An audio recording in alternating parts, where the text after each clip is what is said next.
Yeah, man. Yeah, man. Fabian perspective, expect it, so accept it. They don't like comentario, suscribe, Knicks Rehab, dame dato. Yeah, y'all see the energy. Terrible energy. Uno, dos, tres, cuatro, cinco. Cinco. That's how you say five? Cinco? Cinco See. losses, man. Straight.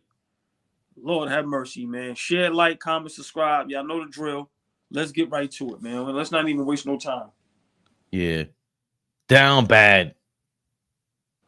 Down bad. 5 straight losses. Banquero told everybody to get up out of here. All you Knicks fans, I'm sick of you guys. I got told him to get out of here early. Wow. And Wow. he's the real deal. Banquero's the real deal. Who's the Uh real deal? Banquero, Paulo. He ain't the real deal to me yet. All right.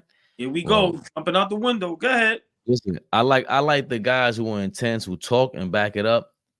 They talk to the crowd. I like the wrestlers. He went to the crowd. He said, "Get out of here." He told the Knicks fans to beat it. Um, I love it. Yeah. Yeah. yeah, man. I hope we play them in the first round and we're fully healthy. I pray we do that. Lord That have mercy. and I pray we play them.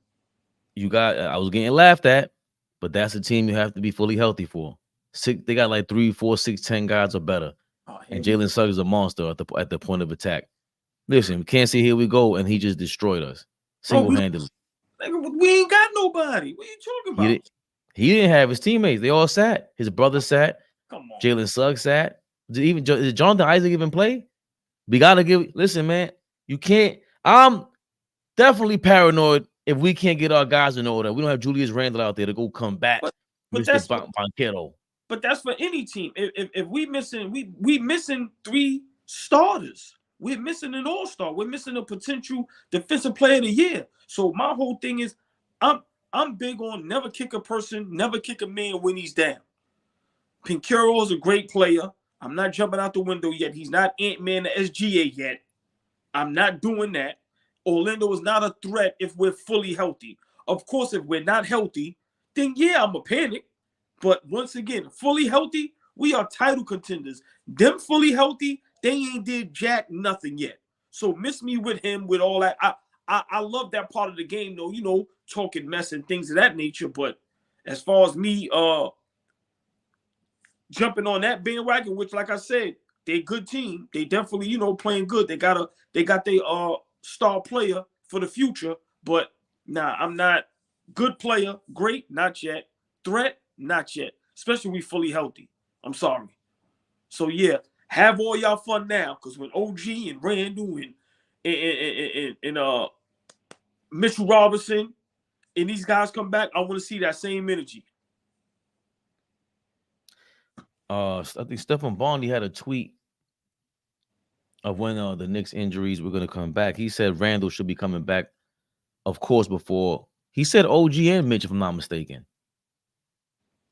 OG and Mitch, but OG was only supposed to be out for what? 6 weeks? Listen, I know the other day they were saying, these guys would be reevaluated in 3 weeks. And that was like a week ago. So my thing is they can be reevaluated in another 2 weeks. That doesn't mean they're coming back. So for me, I don't know if we trying to keep everything under wraps. Like I said, we still in the 4th slot. So, I'm not panicking. But we have to win some games. We cannot go on those 6, 7, 8, 9, 10 game losing streak. We cannot do that. And once again, look at the terrible timing that we are injured. Do you see the Milwaukee Bucks with Doc Rivers? Like I said, Philly is playing good, but still without Joel Embiid. Indiana just lost to Charlotte. Like I said, Miami is always going to be floating around somewhere. You got to respect them because of what they've been doing. But come on, bro. Like I said, I don't know what's going on, but we need our guys to get healthy. And, we have to be patient as a fan base. I need us fully healthy. I don't need nobody coming back. That's why I told you we lost all these games. I would have sat Brunson. At least he got some rest. So for me, I'm not going to panic. Yes, I'm a little sad. I'm a little hurt. We should have won that Houston game. But listen, All-Star break, guys get some rest. Let's see what happens. But listen, hard Guys, DiVincenzo, Precious. We got to get some wins. I'm sorry. We got to get some wins. If we lose how we lost in Houston, 10 straight like that, I don't mind. But we're not going to be losing the guys that's talking smack, telling us get no. We're not doing that. We are not doing that. Sorry. So Pinheiro, Orlando, yeah, I'm on your ASS. And I ain't saying pause. Yeah. You got the target on your back, and Yep. that does show. Let's not forget this also. I don't remember players, this many players. That's the second player that complained about the crowd basically being in the away team at home. Mikal Bridges is the first guy. In spite of, like you said, we have our injuries and everything like that. But to be optimistic, bro, how many games are we gonna have on the road that feel like at home? That's a major advantage. And again, none of these teams have that advantage. Nope. New York, that's how big we are. That's how crazy we are. So get ready. This is fun and games right now, Mr. Banquero. I'm giving you your props. You nice. You cool. But you don't put a target on your back end. Why? We are going to flame you. Shout out to Baka pages. Shout out to every content creator out there. We're just too creative. Everything that's on Twitter, we've been doing this my whole life. We are crazy. Candace Parker, all you guys, you want to come out here and talk your talk while we're down. We're taking notes. We take our L's on the chin like men. That's what we do. Grown-ups, I should say. But so we're gonna store that for you, Banquero. Right, but see, once again, I just hope everybody gives us, the respect y'all give any other team. Like I said, Phoenix Suns. What do you expect if Kevin Durant and Devin Booker is hurt? Like, we literally have our all-star and all-NBA third out. We have our best defender out. We have our best big man on the defense and offensive rebounding out. We have possibly one of the most improved players in the NBA out. Like, come on, bro. Come on. So, I love for people to kick us when we down. Because like I said, I'm hoping we playing the game with everybody and we're getting healthier than what people expect. And maybe they don't want to put the news out there, but we got to get healthy. And I need to hear something. Me being a diehard Knicks fan, I want to hear some dates. I want to hear, okay, OG will be back for this game. Randall should be ready for this game. Ace Boogie, what up? Look, they laughing at us. Look, see? No, see? Listen, Ace Boogie, he'll show his face. When LeBron loses 5 in a row, he hides. But when LeBron wins 5 in a row, he pops back up. When the Knicks lose, he corrected me. Thanks, Ace Boog. Knicks actually lost. Knicks actually lost 4 in a row, but 5 out of 6. Thanks for the correction. I gotta fix the thumbnail. Thanks, Ace Boogie. Also, I wanted to read this real quick. An update on Julius Randle's separated shoulder. Knicks Julius Randle's shoulder injury rehab has New York optimistic about return. I've heard during this period that there's been some positive progression here during the rehab, and I think that's left people with even more reason to be optimistic that Randle will be back at some point this season. I don't know if they're out of the woods yet, but certainly the progress that he has made over the last couple of weeks during his rehab stretch has left people excited about the possibility of coming back. That's what Ian Begley from SNY is reporting. This is as per Bleacher Report. And then, of course, here he's talking about Randle missing the All-Star break. Knicks are planning to see where he can go. Given his progress, Begley said season-ending surgery seems unlikely for Randle. These are all good signs. Randle, 29 years old, he's been averaging 24, 9, and 5 while shooting 47% from the field and 31.1%. And we are definitely missing that, man. That's a fact. We can't hide from that anymore. Also, I did see an ill stat that since Randle's absence, Brunson has started shooting 31% from 3, and that 26% of his 3-pointers were assisted by Randle. So again, that is what we're missing with the black hole kind of offense that he does bring. He still does bring the gravity that these kids say, the attention to take off of Brunson to get these shots that he was hitting 3-point shots off of. So, like you mentioned earlier, AllBall, come on now, we got our one of our thoroughbreds missing. Say what you want. You know, I always say he's a third option. He could come off the bench if you want to, but we still miss him. He plays every single game. He shows up. To your guy, we'll talk about that later if you want. But Klay Thompson, what he did coming off the bench was amazing. And just the way he's talking about, yo, my ego, I have to let that go. Everybody should be letting their ego go. That was the one thing about Randall this year when he said I had to sit down because I had ankle surgery and I'm looking at myself on tape and I saw I was shooting way too many three-pointers. He let the ego go a little bit. So some of us got to let our ego go and remind ourselves that we do need Randall. This is a necessity right now. Well, just real quick, I don't think Klay should have let his ego go. They trying to do Klay dirty. No, they trying to do Klay dirty. And he's known that all season.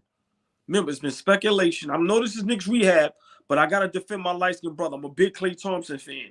And I hate that, you know, a lot of teams, they forget before the injury, like what he's brought to the table. People keep saying Draymond. What I always say, it ain't Draymond Green. Klay Thompson was Curry's protector because who was guarding the best guards on the opposing team every night? The Dame Lillards, the Kyries. Who was doing that? It wasn't Draymond and it wasn't Curry. So he knew this all season. That's no excuse or not to justify him having so far a bad season. But for everybody in the world to be speculating, should they re-sign you? Should you get the max? And then you try to go get LeBron James, knowing you was going to be in that trade, knowing Curry and Draymond got to know what's going on in that organization, and then Draymond is cool with LeBron? No, I wouldn't slap Curry 5 neither. Y'all trying to do me dirty and snake me. And LeBron is our enemy when it comes to basketball. Y'all forget? Y'all forget them Cleveland Golden State battles? Come on, bro. Nah, so, you know, I'm sorry to jump off the hinge, but listen, I like how Klay's handling it as far as I'm not giving y'all no 5. I'm here to play. I ain't going to beef. I ain't going to argue. But I hope, come to New York. You'll see the love. Come to New York. Yeah. Hold on. So bring that rifle to New York. I know we had this conversation before, but there's no way you think he could start. Why not? Why not? What are you talking about? Hold on. Hello? Yeah, see, we start talking nonsense. Look, all right, you ready? Yeah, they about to. Yeah, see, they about to clip you. You start talking crazy about my guy Klay. So hold on. Brunson at the 1, Klay at the 2, OG at the 3, Randall at the 4, Mitchell Robinson at the 5. We still got DiVincenzo, we got Hart, we got Hartenstein, we got Precious coming off the bench. What are you talking about? Yeah, that sounds sexy. Nah, there's no way Klay Thompson should be starting. No way in hell. There's Bogdanovich, Alex Burks, all them guys, bro. Listen. Oh, he can't listen. He had his first game and out of how many where he finally got to let his ego go. Like that was my thing with any one of these guys, RJ Barrett, all of them that think that they can't. That's like this guy, DiVincenzo, thinking he's been shooting 15 3-pointers a game and thinks he can't go to the bench. Yes, the hell you can. So hold on. You honestly saying, all right, our 2 guards is who? Josh Hart, DiVincenzo. Are we gonna put Bogdanovich in there? Bogdanovich from time to time, yeah. And Klay's not starting over those 3. McBride, I'm saying he can, but don't tell me for a second that if Tibbs goes, you're coming off the bench, you gotta let your ego go all over again. No, you're gonna let your ego go. Your ego should have been gone. There's no way that you're coming to any team and thinking you can start now. Golden State is telling you have to get on the bench. We don't need you to start. And what's not talked about also with Golden State is Andrew Wiggins somehow. No, can't hear you. What's also not talked about is Andrew Wiggins. They're saying that you know they're not talking about him not being able to start or being a totally different player. But don't get it like I don't know who can just come to the Knicks right now and think they can just start. You have to be what's the guy? Devin Booker, Jimmy Butler. We're talking about guys who've been proven in the playoffs when it matters most. Jimmy Butler, of course, this year, you know, he's kind of not showing up as usual. But if what I was saying was before you jumped off, the only players that can come to the Knicks right now and say that starting spot is mine is the Devin Bookers of the world, Jimmy Butlers of the world, Ant-Mans of the world. Klay Thompson was that. Even James Harden right now. James Harden, you come to the Knicks, you got to order the bench. If Tom Thibodeau tells you to. You're a maniac, man. I thought I was crazy, bro. Listen. Hold on, Fabian. Hold on. No. Because this is Knicks Rehab, and these are guys that I would love on our team, right? If James Harden or Klay comes to the Knicks, now if we had at the 2 guard a Devin Booker, then I get it. Bruh, you not telling me they going on the bench for Hart, Deuce, DiVincenzo, or Bogdanovich. I'm sorry. No, you're not telling me that the deal breaker is gonna be James Harden or who's your guy or Klay Thompson. Bless you, is gonna come to New York during negotiations and say the deal breaker. I better start every single game. If not, there's a problem. You're gonna pay me double. No, Klay Thompson, you can come off the bench, bro. You're coming off the bench in Golden State, and you're not in the playoffs. You won a game with you playing off the bench. Bruh, that Golden State and Klay Thompson is bigger than basketball. Once again, I read through the lines today, and I said to myself, because I'm a smart dude with things I want to be smart about. I said, I get it. I get it now. Y'all don't want to pay me, but y'all paid Draymond, who's a maniac. The GOAT. Right. I'm having a bad season. Y'all don't want to pay me. And then y'all tried to sneak and go get LeBron James behind my back. And I guarantee you, Klay and Draymond knew about that. Nah. Come to New York. You see the love Brunson is getting. Bro, you know the love Klay Thompson would get?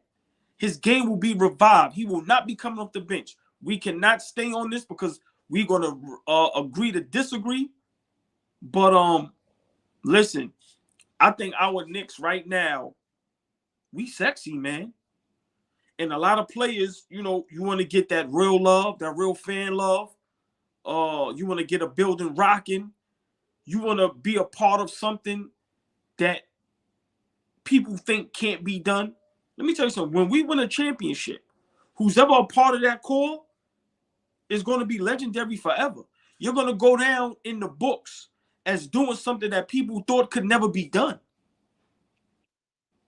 So y'all better jump on board now. So, you know, I ain't no Stephen Drake. Listen, man. Wow. So, yeah, I think, you know, I think Klay Thompson should come to the Knicks. I really do. Now, should he start or come off the bench? We could have another discussion on another date for that. But listen, sometimes, you know how, you know, you need an out, but you need a reason. Listen, now when he leaves, he doesn't look like the bad guy. Listen, and then him coming off the bench, doing what he did, that's reminiscent, letting them know. Listen, bro. Yeah, y'all think I still ain't got it. Okay. And people fail to realize Curry needs Klay more than Klay needs Curry. I disagree with that. Okay. Curry's closer to his prime. It's like we have Brunson here. It's the same thing. There's no way Klay's gonna help you, but he's not the same Klay. It's 2 major surgeries. Anybody that we get, and again, that's the Warriors are behind the 8 ball with that because you gave Draymond that contract. You gave Wiggins that contract. In New York, our contracts are good money. You can't just sign Klay Thompson to no random deal and he has to start. We don't need no gun to our chest. I think he would do everything possible to go win with the Knicks, and it would say a lot if he left, though. Even if he's going to the bench, and he went, it would say more if he went to like a rival team, to the Lakers or Sacramento or something like that, because he's really sticking it to them at that point. But if he goes to the Knicks, it's like, you know, it's across town, it's across the country, and he really doesn't have that much say so. But he's showing everybody. This is him telling the whole world, bro, I'm willing to do what it takes to win at the end of the day, and this is hard to do. That was my bottom line with that. This is a real, like, even with Julius Randle, they all got to take a look at this. This is not easy. I'm a former champion. Game 6 Klay is a real thing. He is a big piece of the championships. I always say there's no winning without Draymond, but ain't no winning without Klay either. You're right about that. I don't want to get that twisted. Hell no. He saved them against Mr. Durant. If we're being real, he's the number one reason why Kevin Durant ran over there, because he smoked them dudes in game 6. Let me just say this. It is a travesty and embarrassing that Steve Kerr of Golden State Warriors told Klay to come off the bench. I don't care how people look at it. I don't care if you saying he lost a style. I don't care about none of that. Not saying you, I'm just saying in general. It is a travesty that they telling that man to come off the bench. Once again, on Andrew Wiggins' dirt this year. Draymond Green been getting into all kind of trouble. So it ain't on Klay Thompson. Once again, they trying to stab him in the back. Simple and plain. Smile in your face. Yeah, exactly.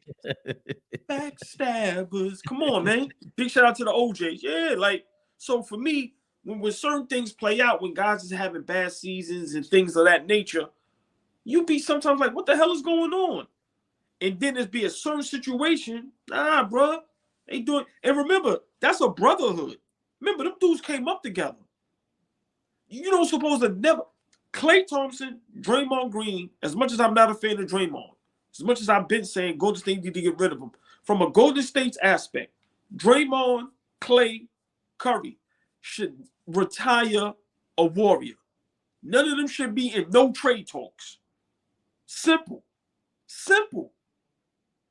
Nah, bro. Nah. That's like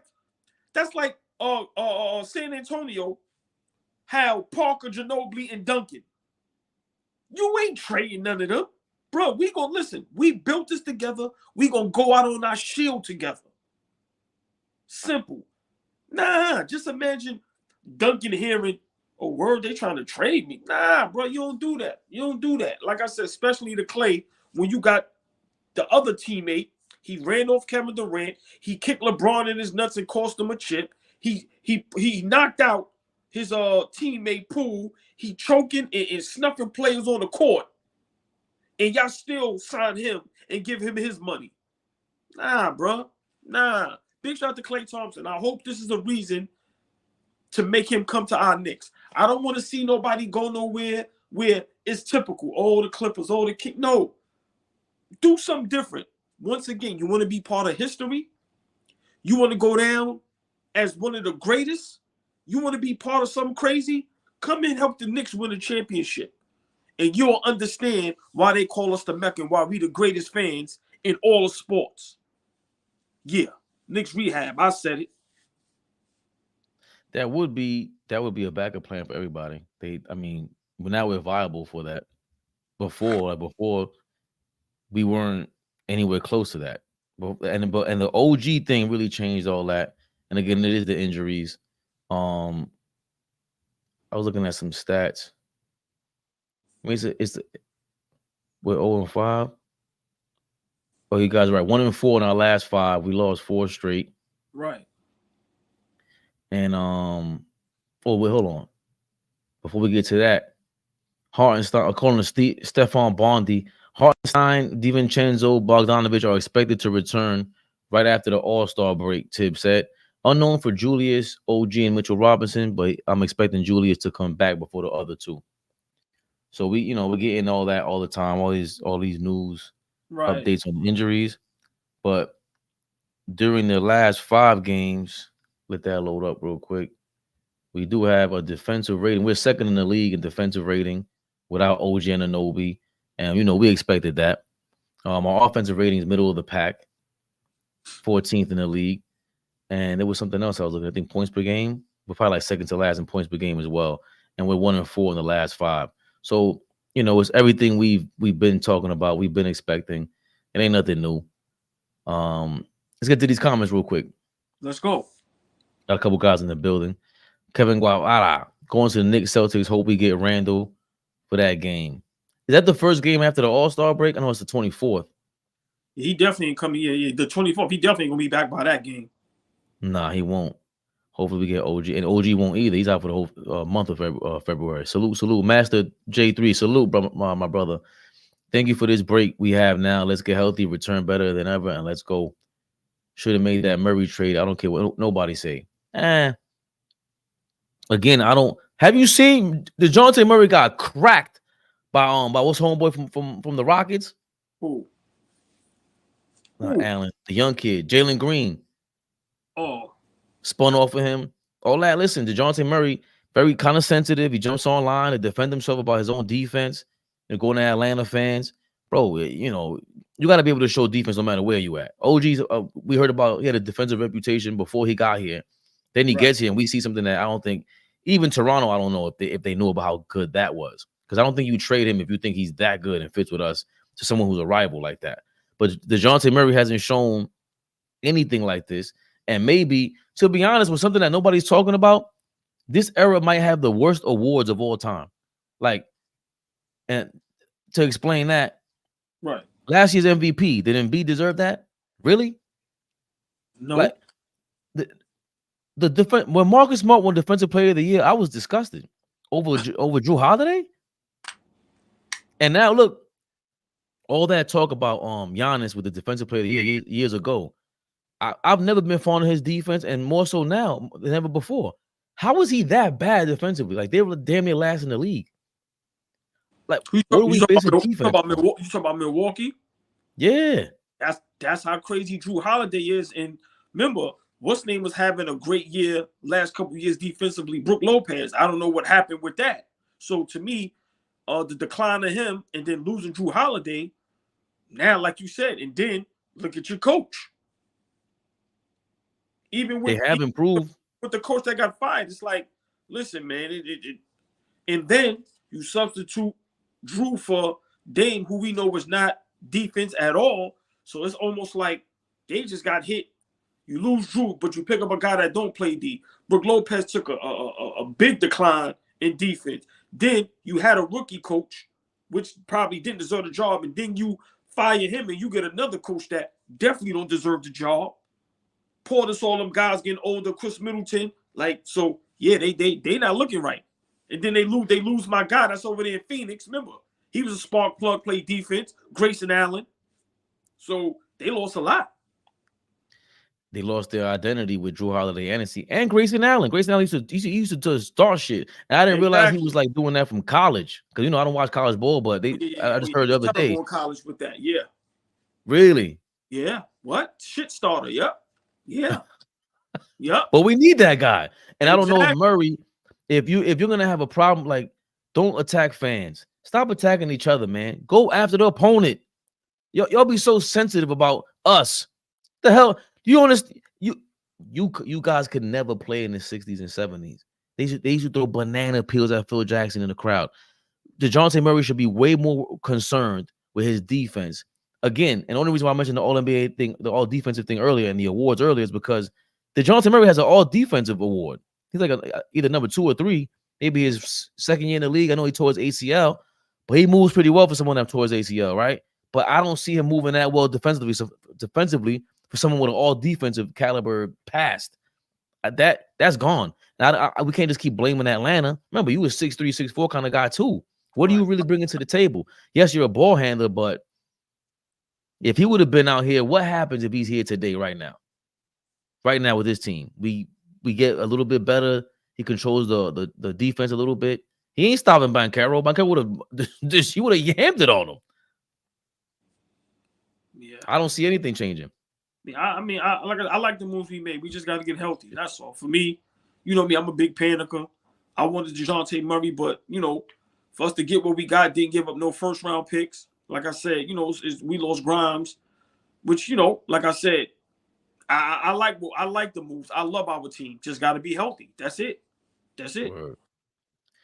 It's not necessarily Murray, but just a ball handler with consistent scoring overall. Yeah, but you can see the strategy, and like we can't argue it. Like the fact that they sniffed out OG Anunoby. Like let's be very clear about what the potential is. We all have championship aspirations, even if you don't believe, that's cool. But a lot of us do. The fact that that's even possible is crazy compared to a year ago, right? Most of you guys are saying conference finals out of nowhere. Now that's a thought, right? None of that is possible if Leon Rose is sitting there going, hold off with that Donovan Mitchell trade. Donovan Mitchell does not do this. For anybody that AllBall, for anybody that wanted him, this doesn't happen with Donovan Mitchell. This championship potential is all because of OG Anunoby's defensive presence. And all of this has to do with Leon Rose chilling. Yo, we ain't getting no crazy contracts. We're getting rid of all you crazy contracts. And we're getting rid of any player that wasn't here before. Instead of Obi topping, we got his brother Jacob topping for the cheap. We gotta be mindful of that. And even if we don't make out and OG tears his damn elbow off, you know how much money we have off the books for the summertime? Right. And I know Flea's always pointing to the fact that we can't just sign anybody anymore. You can't just trade for anybody anymore. But we got a lot of money on the table for plenty of replacements. That's all I'm saying. Yeah, agree. Lost 4 straight. We're at 22 losses, and the Lakers lost that snapped out streak was the 18th loss. Thank you, SB. Some of you guys, like your internet names, they be going drive me crazy. Like SB Kills Frenzy. I get kind of scared. I'm not gonna lie to you. Long Island Sound 1. Man, we need to be healthy again ASAP. That's all we need right now to the end of the season into the playoffs. Only 30 games left. Yep. Yeah. And I don't know if we can complain about Tibbs too much with I hear that too with the minutes and the only thing like we said was Brunson should sit down. That's all. We just let him rest, bro. Like I don't want him to play against the Orlando Magic if nobody else is playing. What chance do we have? Yeah. Stop it, Tibbs. Exactly. Hold on. Do you have enough time to watch some Carmelo Anthony slander? I got a few. Come on, let's go real quick. Come on. Let's see what's going on. So Carmelo Anthony reignites his past, his story, I guess, from on he was up against George Karl days in Denver. He talked about how what was going on with him and George Karl and what his first encounter was like with George Karl. Oh, we was gonna have issues. The first day he got the job. He got the job a couple days before we played Milwaukee Bucks. So the whole thing was, I'm not coaching no game. My first game, I wanted to be against Milwaukee Bucks.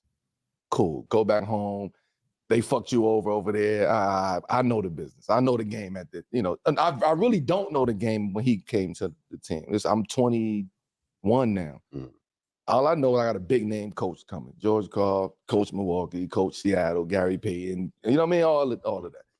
We get to Milwaukee after shoot around, call me to his room and tell me, hey man, like I think you overrated. Like you have a lot of work. Yo, that's crazy. First sentence? Listen.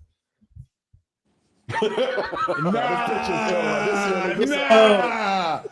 nigga's embarrassed to be next to me. Look at this. Nigga don't even want to look at you, man.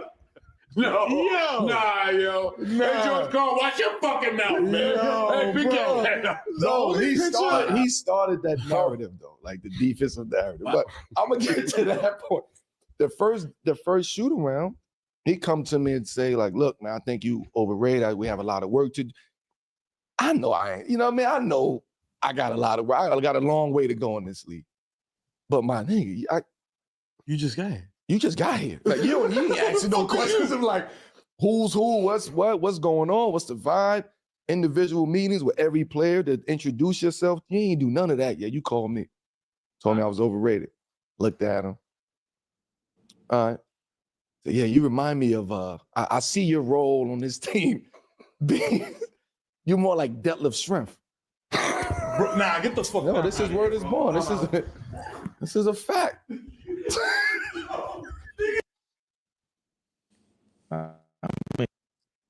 Listen, I heard so many stories about George Karl. George Karl is a piece of work, man. You know the word I want to use. You do. How is that the first thing you say? You got to know him being drafted there, he's going to be the franchise player. You have to know that. He just won a title with Syracuse. Legendary what he did in that year. So you have to know when he comes there, this is the guy. And that's what you say. Whether you want to believe that or not, now I get it. How many times we've seen guys have great college careers and come to the league and it doesn't translate, right? So I get it if you coming from that angle. But how is that the first thing you say to the best player on the team? He ain't get drafted that high for no reason. He came there to be the franchise for the Denver Nuggets. Yo, George Karl, man. Listen, man, I've heard some stories. Lord have mercy. Listen, man, that's crazy. Real quick, George Karl also responded to the video, but he posted the video and responded to it. Say, hey, Carmelo, let's not do this. You're telling stories that are 20 years old. Let's move forward. And you were overrated, and you wish your game was as efficient as Detlef's. So, hold on, George Karl said that, or you just added that? No, he just said that. He posted the video up today. He posted the video up. I seen that. Hold on. You saying George Karl also said you were overrated? Yeah. Today he's saying that. Which, to a lot of sides to a story, the way y'all go crazy over Carmelo, I love Carmelo. I love his podcast. But the way y'all talk about him, I don't know if it's you included, he is overrated. He is overrated. I always say you ain't no damn LeBron, you ain't no damn D Wade. And that's how the people had him as. And that's cool though. That left strength somehow is being kind of slighted. That left strength was no Carmelo Anthony. Let's get that straight. But he was super solid. He wasn't no slouch. So yeah, we ain't gonna throw him under the bus. This ain't got nothing to do with him. He had a great career, and he was tough. See, pioneering the Euro game, and in this era, he might kill a little bit more. But Melo got a real following, and I don't. You know what's crazy? I don't know if he's overrated or not. It depends. You know, if what we're talking about. If we're going okay, you know, if you putting them up there with Durant, LeBron, Kobe, his peers, Wade, them guys, then it's like I don't know, because you know them guys got MVPs, them guys got titles. So for me, overrated in what aspect? You know what I'm saying? If like I said, if we comparing him to that, then okay, you may have a point. If we try to compare him to the great small forwards, the Dr. J's and all that stuff, then I get it. But if we're talking about you know, just a great basketball player that can put the ball in the bucket, then he's definitely not overrated. But if we're talking about because even his teammate in the name was saying how selfish he is and was and all that stuff. So if we're talking about a guy that maybe didn't max out on his potential or didn't win enough, remember, never been to a finals, never had an MVP, then okay. But I'm not gonna say he's overrated, but I'm not gonna sit here and clam and go crazy over him like how everybody else does. Because for me, if we're talking greatest small forwards of all time, even if we take out the titles, is he still top 10? Because I'm you know, you still got guys like Worthy, you still got guys like Scottie Pippen play both ends of the floor. You still got Dr. J, then you got Bird, then you got LeBron. So it's tough. It's tough. But you know, he definitely was a great player, but coach was wrong for that. Coach, and it seems like he always was wrong. The Switch is asking, he said, all ball suckers, Melo or Paul Pierce for their career before you get out of here. I did a post on that. I'm taking Paul Pierce. I think Paul Pierce was very underrated. And I think he had wow. Because people forget how crazy Paul Pierce was in Kansas as well. Wow.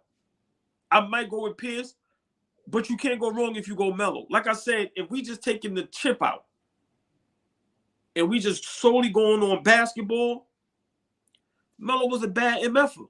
Like, you know, put, you know, whatever dislike somebody may have for him, or all right, he didn't win like LeBron. Nah, forget all that. We talking purely basketball.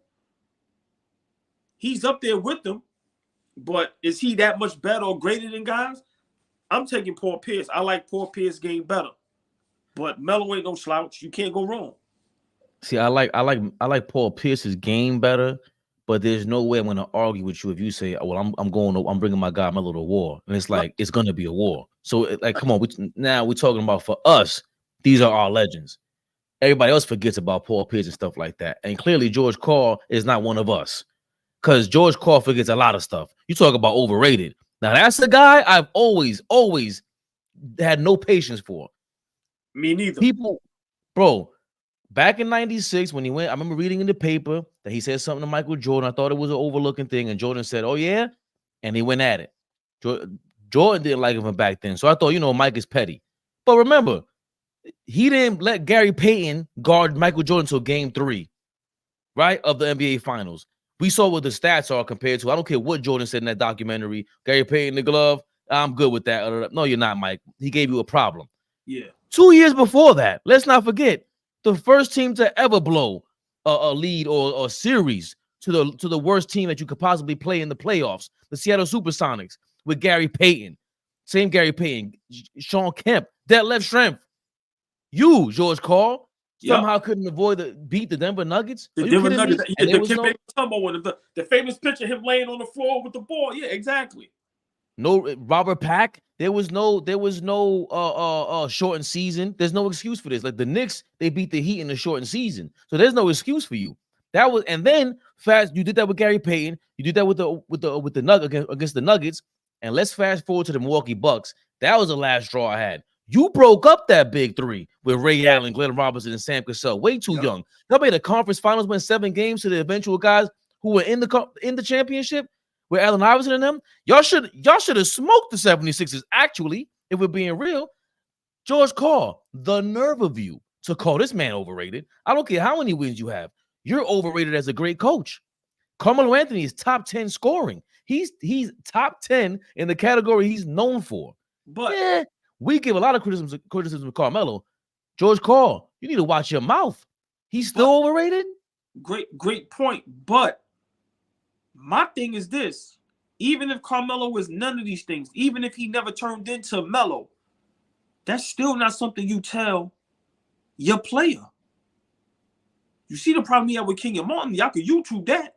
Kenyon Martin hated his guts. This guy literally was a piece of you-know-what.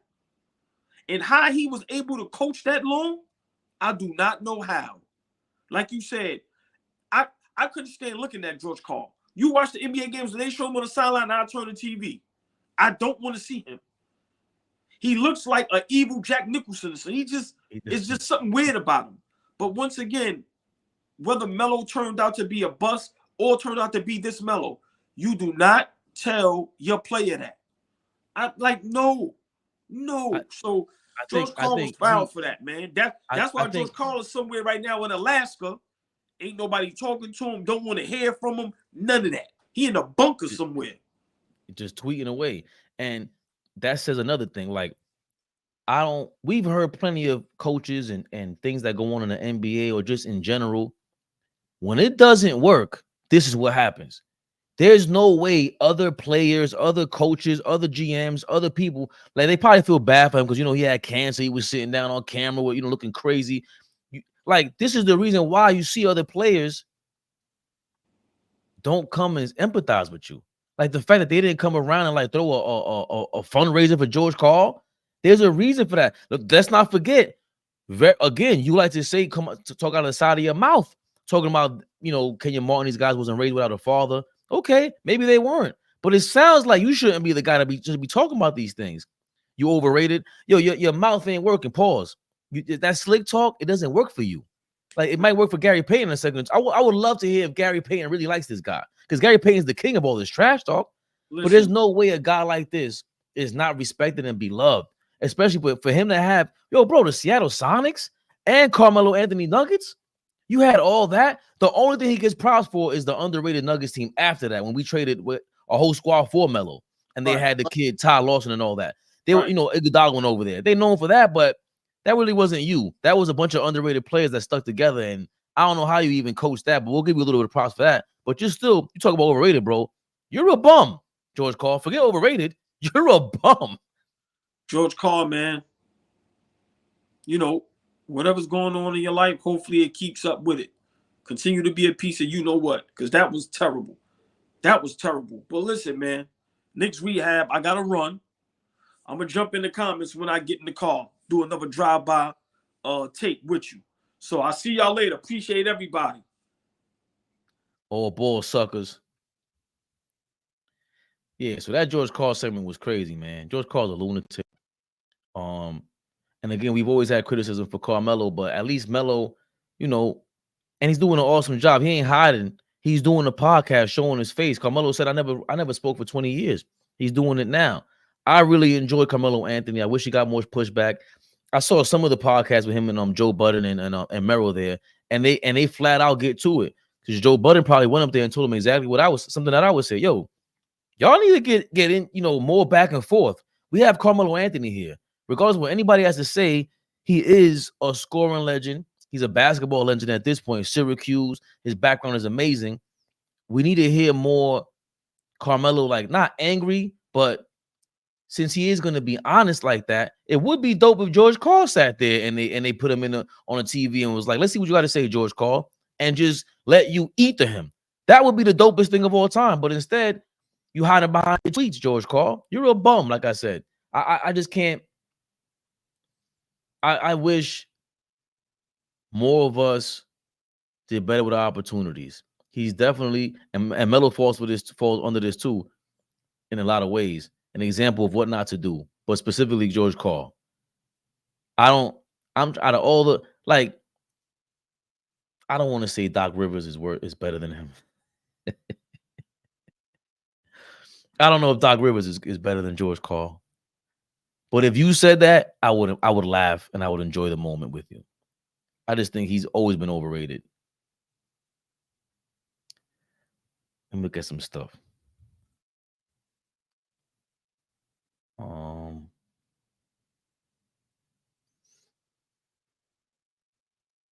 Oh, wait a minute. Oh, Jesus Lord. I know we know this is Knicks Rehab, but are you kidding me, guys? Are you kidding me? I'm into the white on white crime, guys. I love it. White on white crime is amazing. We might have to change the background on this one. We might have to go friendly fire for this. Yeah, we're going friendly fire for this one, guys.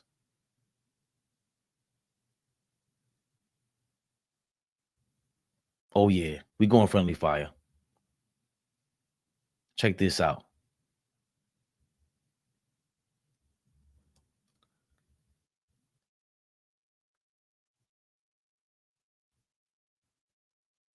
Give me 2 seconds. All right, boom. So,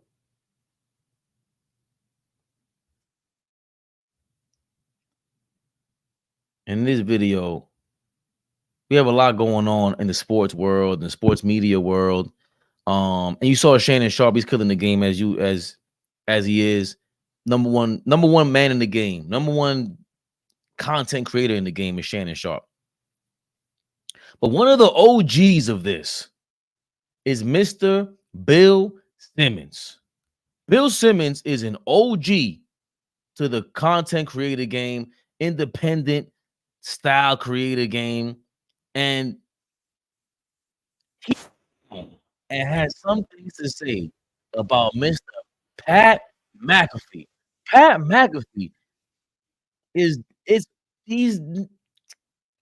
I want to say neck and neck with Shannon Sharpe, but he's right underneath him. He's right underneath him. And he got into a beef. We'll talk about that in a second. But let's get into what Dream was Pro. He outlined this amazingly. Bill Simmons ethers Pat McAfee, because this is hilarious. We're going to come back. So take a listen to that soundbite there. All right, third. So this is a quick one, but have you noticed how with sports ratings, everybody's sports ratings are up on TV? Like we just had the Super Bowl, it came out. It was the most watched Super Bowl ever. 123 million. It's like, man, that seems weird because I thought people under 25 were on TikTok and on YouTube and on Snapchat and on all the streaming services. You have so many more TV choices. Why would the ratings go up? And then you see like ESPN, they do at the end of the year or the end of the month, be like highest ratings ever for Get Up and all these different shows. Same for Fox. All their shows are up. everybody's ratings are basically up except for the NBA and whoever replaced the 12 p.m. Sports Center. Well, McAfee's created a new version of how to do this. Yeah. Why? I don't know. Well, we're not allowed to talk about Pat McAfee. Let's do it. I don't know. He starts the show and it'd be like, Cowboys, bro. I don't know, man. I don't know. What's going on there, bro? And then it cuts to his 3 people. Right. And then they'll be like, well, I don't know. And then they'll go back to him and say, it's not good, bro. Not good. Not keep an eye on that, bro. Yeah. 2 of them are looking to take their first cigarette break. And then McAfee's just going. We don't have a rundown. But you see there, that's cousin Sal. That's Bill Simmons' cousin Sal. He's kind of surprised at Bill Simmons for jumping the gun like that and talking about Pat McAfee that way, to mention his name and everything. But I'm gonna give you the reason why he did that, bro. No rundown on the show, bro. Dukes of Hazzard live. I don't know, bro. I don't know. It's Mike McCarthy. It's not looking good for him, bro. It's not looking good. Not looking good for that guy, bro. Yeah. I would be really hard to do this podcast with 7 people staring. Right. But then you have to, how do you include the 7 people? It is tough. Yeah. He's just it is tough. It'd be like, oh, I didn't get to Bobby yet. Right. I felt a little better about bouncing stuff off of Harry after watching some that show this week. Jordan Love, I don't know, bro. That guy's good. He's just good, bro. He's just good. He's good, bro. Yep. He's good. The guy can sling it. He's good. That's our only line. So here's the schedule. So you heard what he had to say. Now I want to go a little bit further because we got this article actually from Forget or Up X Spot, which we surmised through December 2023. And that was down 12. What the article says, and they break down why Pat McAfee was upset with ESPN. But then Dreamers Pro, he plays what Pat McAfee said in response to Bill Simmons. I think one of their parlays on FanDuel had like 60,000 people right alongside of it. Pretty good. I think Bill Simmons, who has it all figured out. Yep, I think he had like 8,000 people right alongside of him. Like 8,300, I think. That's a huge number. Yeah, it did not hit. That's really big. Really good, Bill. You still have it. I think we had 250,000 people or something like that. Yeah, keep running your mouth, Bill. Keep running your mouth. Anyways, Chiefs. So you heard what Pat McAfee had. And you heard what Dreamers Pro had to say. Shout out to Dreamers Pro. He's been killing the game. Definitely showing everyone how to do it on the YouTube streets. But he was saying he got into how Pat McAfee is now signed with ESPN and he's not independent anymore, and Bill Simmons is, and a part of it does play into that argument about somebody being independent, and of course what stands out about being independent at this stage is Aaron Rodgers being on the Pat McAfee show. And the reason why that's significant is because when Pat McAfee was on YouTube, still on YouTube with a simulcast on ESPN, but Pat McAfee wouldn't have had to worry about anybody coming after him on YouTube. So people think. He thinks that people think that because if he was stayed on YouTube, he wouldn't have to worry about any of this. And Aaron Rodgers with the vaccine and all the political stuff that came along with that. People think that they wouldn't have kicked off Pat McAfee off YouTube, when that's not true. Because during the pandemic, a lot of things happened, and Google and YouTube have their own rules and regulations. So Pat McAfee was not safe just because he would have been on YouTube. The second thing is, the reason why Bill Simmons said all of this, in case any of you don't know or forgot, let's not forget, Bill Simmons, before he worked for ESPN, he worked for Jimmy Kimmel. Interesting, right? The Ringer found that Bill Simmons worked for Jimmy Kimmel in 2003 and spent over a decade at ESPN after that, right? He's always had time to time he would have Jimmy Kimmel on his show, but for the most part, Jimmy Kimmel would go on from time to time. Adam Carolla Bill Simmons has a great relationship with Adam Carolla. you know, that's the major that's the reason, in my opinion, why Bill Simmons jumped out the window and was mentioning Pat McAfee by name. It's not just the fact that Pat McAfee's up, you know, his ratings are down and he's still up 85 million or whatever. I don't know if any one of them are really jealous or whatever, or I wouldn't accuse anybody of that, but there is smoke. There is smoke between them. I think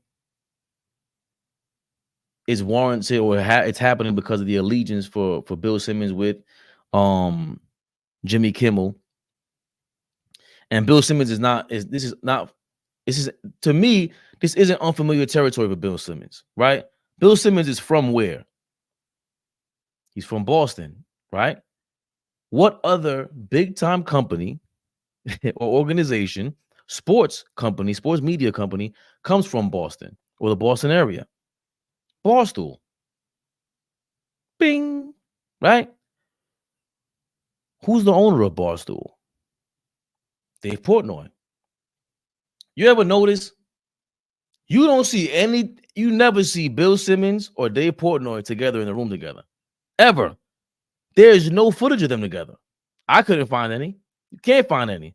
They got a beef going on. You guys came up at the same exact time from the same exact area and don't do any content together whatsoever. Your brands are that off. Something's going on with like these guys always beefing with each other, and the only people that get looked down upon each other is like the other podcasters. That's why I didn't like what Steve Harvey said when he said to Shannon Sharp, and when the Cat Williams thing blew up, Steve Harvey came out and said, we're the only ones that bring each other down. No, this is the YouTube world. These guys are all now drill rappers. I keep telling y'all, the YouTube game right now reminds me of the early 2000s when the mixtapes came out and 50 Cent came about that. Eminem came about out of all that. That was the early trolling. But you had not beef, but you had a lot of competition. Eminem was like 50 Cent before 50 Cent for the pop world. He was going at Christina Aguilera, Britney Spears, all these people. The point is they were all really beefing with each other. And that's what you have here in the mainstream world. So Cat Williams and these guys, they're looked at as more hip hop and more darker in the room. But what was going on with Shannon Sharp and Mike Epps and these dudes, and even Shannon Sharp and Matt versus Matt Barnes and Steve Jackson and them guys. This is a natural order of things when you talk about the podcast world, because there's a lot of talking going on and a lot of competition, especially when there's this much money on the line. We're talking about Bill Simmons. What is that? A nine-figure deal with Spotify, right? And Pat McAfee, close to it, he turned down a nine-figure deal from FanDuel, gets out of that contract to sign an 8-figure deal with ESPN. So you get a guaranteed $85 billion from ESPN, and you opt out of your 9-figure deal from FanDuel. But we got to be honest about that. Bill Simmons sounds like a hater because, and that's my guy. Bill Simmons is an OG to the podcast game, to the sports media independent game, right? I love him. But you sound like a damn hater because Pat McAfee with his bro talk and all that, he made it. And he got a big chunk of whatever you got from Spotify. Mind you, he's not running a crazy organization company. The Ringer is a big time organization. The Ringer is something that I have aspirations of trying to pull off. Something like that, to like a baby ESPN. But that's a lot of work. That's a big time corporation, it sounds like. Pat McAfee showing up to talk live for 2 hours. And he's still himself. Does he have to go through some things to get some curvature? Of course. Yo, you can't talk about this. You can't talk about that. But I've never seen anybody on ESPN in my life cursing at 12 o'clock midday ever in my life until Pat McAfee got there with his tank top on. So I don't know why Bill Simmons looks at it as a downgrade. You're looking at the ratings and everything and looks at it like it's crazy. But ESPN is also working on YouTube content only. ESPN is looking at making YouTube content only. Look it up. And if that's the case, they already have Shannon Sharp. Now they already have Pat McAfee. Stephen A. Smith is trying to make his way into the YouTube streets. Those are 3 big names that pop up in all the sports media algorithms. If they're attached to Club Shay Shay and Shannon Sharp, Pat McAfee and Stephen A. Smith, it won't be hard for YouTube and Disney to keep continuing whatever it is that they want to do. So for Pat McAfee to turn down $100 million and take the ESPN thing, why would he do that? In my opinion, it sounds like the FanDuel deal wasn't 100% guaranteed nine-figure deal. It couldn't have been, because there's no way I'm sitting there with 100 million guaranteed and I'm gonna go for the 85 guaranteed. No way possible. No way possible that 85 of that 100 million was guaranteed either from FanDuel. That's my opinion. I could be wrong, but put yourself in Pat McAfee's shoes. Why would I turn down 100 million, go for the 85? It sounds like I got to work a little bit harder and be incentivized to get the $100 million. I got to do X, Y, Z, and then I could get the $100 million, right? So that means without the incentives, where am I? I would think it's a ballpark below 85. So if I could take the same risk with the Aaron Rodgers, let's say, Aaron Rodgers is there. If that risk takes place on YouTube, the same thing that happened during the pandemic, they could shut you down. During the pandemic, this is what happened. They shut a lot of YouTube channels down. Pat McAfee sitting down there going, well, if I get shut down, the worst that could happen to me with ESPN and the corporation is they tell me to never bring them back again, especially if you guaranteed me 85 and all I get is a slap on the wrist, but I keep my channel up there and you guys are going to back me. Very interesting. Plus, Marcellus Wiley broke it down really well when he was on, I forgot that guy's name, but his show is kind of corny. I'm not going to lie. Actually, it's not. It's like some dude from the West Coast, but Marcellus Wiley was on there, and he broke down how, remember, when you are Pat McAfee or whoever, and you run a company, you have health insurance to pay. You have insurance to pay. There's a lot that comes with just owning a company.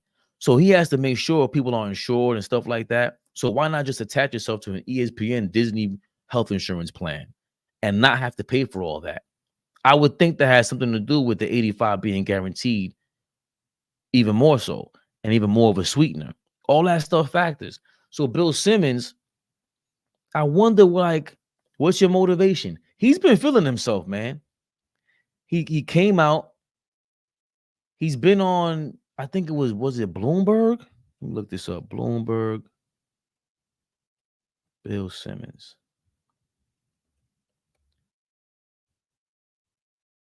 Yeah.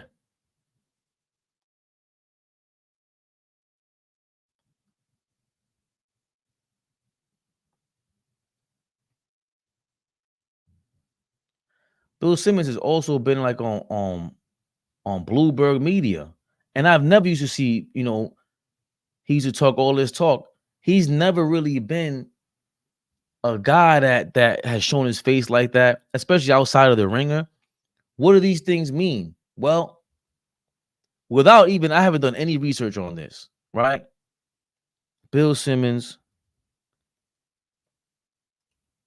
Spotify deal, right? Let's put Spotify contract.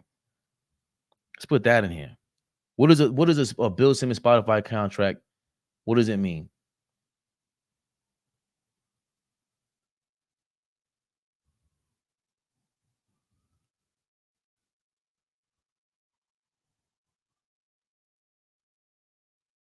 Pardon the ambulance if you hear it out there, guys. But this is the Bill Simmons Spotify deal.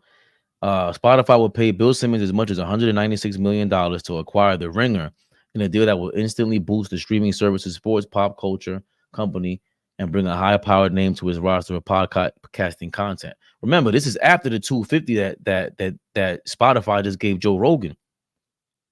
So, I'm sorry, whatever the amount was that they gave Joe Rogan, that was back then, because this article was from, I want to say at least 5 years ago.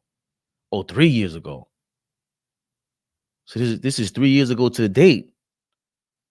February 12th. Even more interesting.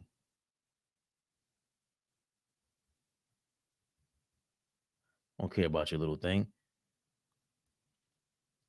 Okay, the Stockholm-based company said in a regulatory filing on Wednesday that they will pay Bill Simmons between 130 million euros and 180 million euros with the Securities and Exchange Commission. The deal is expected to close first quarter of 2020. Spotify announced the deal last week amid speculation that it could be valued at $250 million. And of course, they have the Bill Simmons podcast, the Rewatchables, and Ryan Russillo's podcast. Shout out to Ryan Russillo. I love his work too. How much money? But look at this. Bill Simmons ripped the Royals for ending their Spotify deal. Right? So he was talking about the royal family. The Ringer found the Spotify executive used his podcast to blast Harry and Meghan, calling them grifters. Grifters is another popular term that people are using now. I really don't care for it, but they just it's basically like a switch sider, right? That's what a grifter is a switch sider in political terms. How Spotify's podcast bet went wrong. Interesting article. Am I allowed to read this? Oh, please do. This is from where? Semaphore. Semaphore.com. 2021, Spotify had paid to sign some of the biggest names in podcasting. It was ready to start squeezing. Spotify chief content creator Don Ostroff, a TV veteran from Gossip Girl, ready to make styles. They're going against Apple and Amazon, basically, right? Then Bill Simmons sent an email to her boss. Ooh, Bill Simmons again. Interesting. No, we don't want to sign up just yet.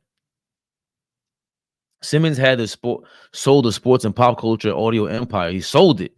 So it's not licensed. He sold it to Spotify, right? So he's not doing what Pat McAfee did. Pat McAfee, if I'm not mistaken, he licensed his company, Pat McAfee, to ESPN. Because if he didn't, that would be crazy. We'll look that up in a second. Bill Simmons sold his company to Spotify, right? For the $200 million, around $200 million. We saw 180.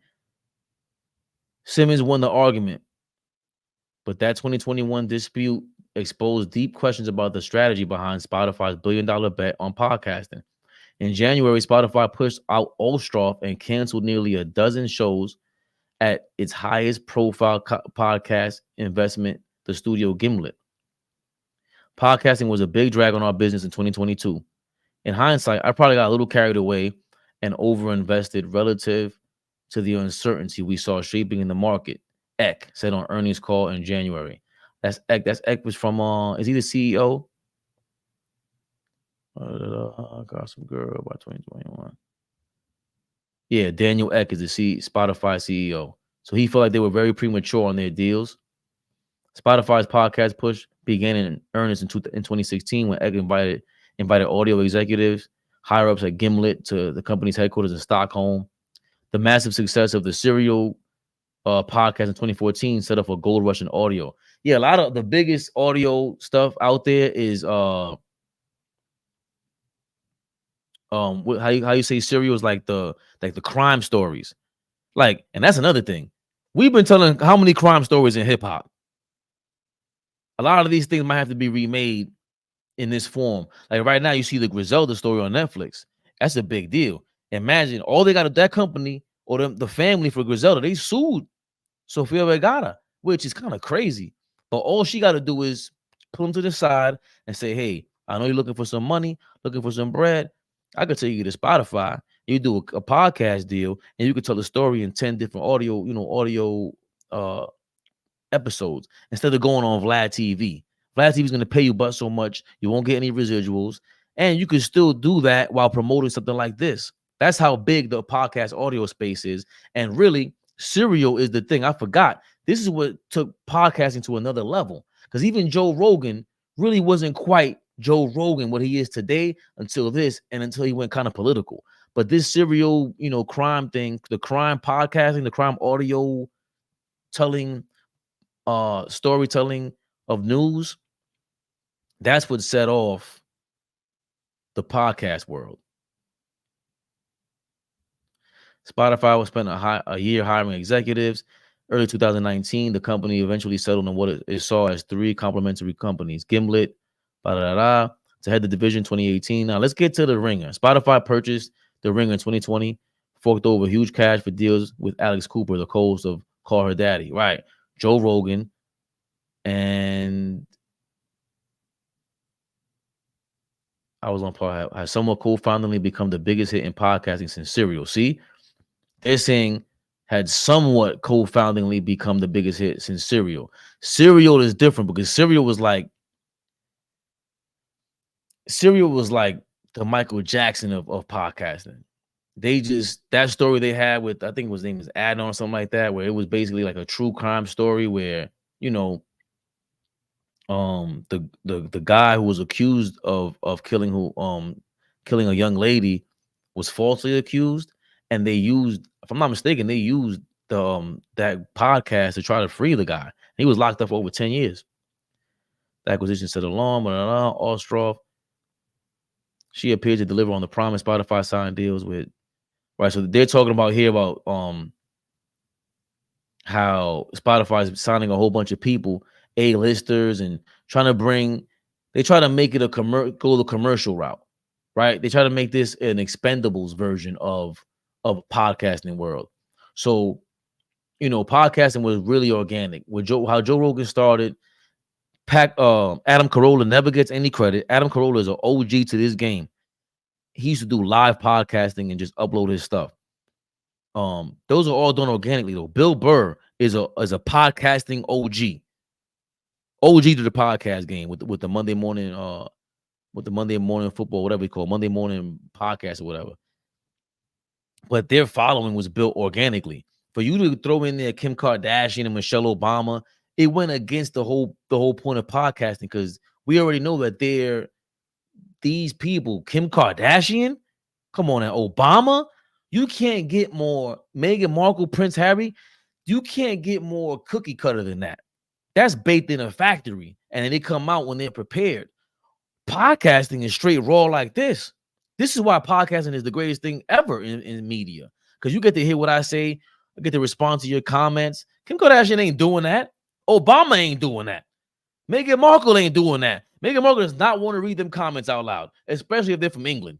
Come on now, right? Bill Simmons knows this. Surprisingly, Bill Simmons knows this. Why the hell would he even suggest that Spotify do something like this? I guess because they come from, remember, he worked for Jimmy Kimmel. They work in the Hollywood world, and you tend to forget when you get lost in there, these big names, at the very least, that you can pull their audience over. But podcasting world is more real than this. You got to be more, let your hair loose. Not all the celebrity partnerships were flourishing, as Puck reported last year. While Gimlet was one of the first major podcast production companies, the acquisition of Spotify has saved the podcast production company, which had been seeking a buyer. Under Spotify, Gimlet suffered as a business and editorial operation. Before the acquisition, much of Gimlet's revenue came from a branded studio that helped supplement the advertising business. But Spotify was not interested in the branded podcast and bespoke ads Gimlet had been creating, and shut down the studio. Gimlet's biggest hit show, Reply All, imploded following internal uproar over unionization and a series on the Bon Appetit test kitchen. So before we move on, unionization is what the Ringer was struggling with. People were beefing with the Ringer because they lacked unionization as well.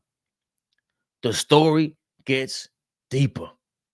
Reply All. I want to hear just read about the damn Bill Simmons part. This is a long ass article. Room for disagreement. Spotify isn't changing its strategy. Oh, no, it's not. Okay, so where is the Joe Rogan blow up? Prince Harry. Rogan offered an alternative path, lightweight, expansive syndication. Before the interview was signed with the company, his podcast wasn't even on the platform. Despite the fact that he remained non-exclusive to Spotify, by signing Rogan for a reported $200 million, Spotify brought in boatloads of new users.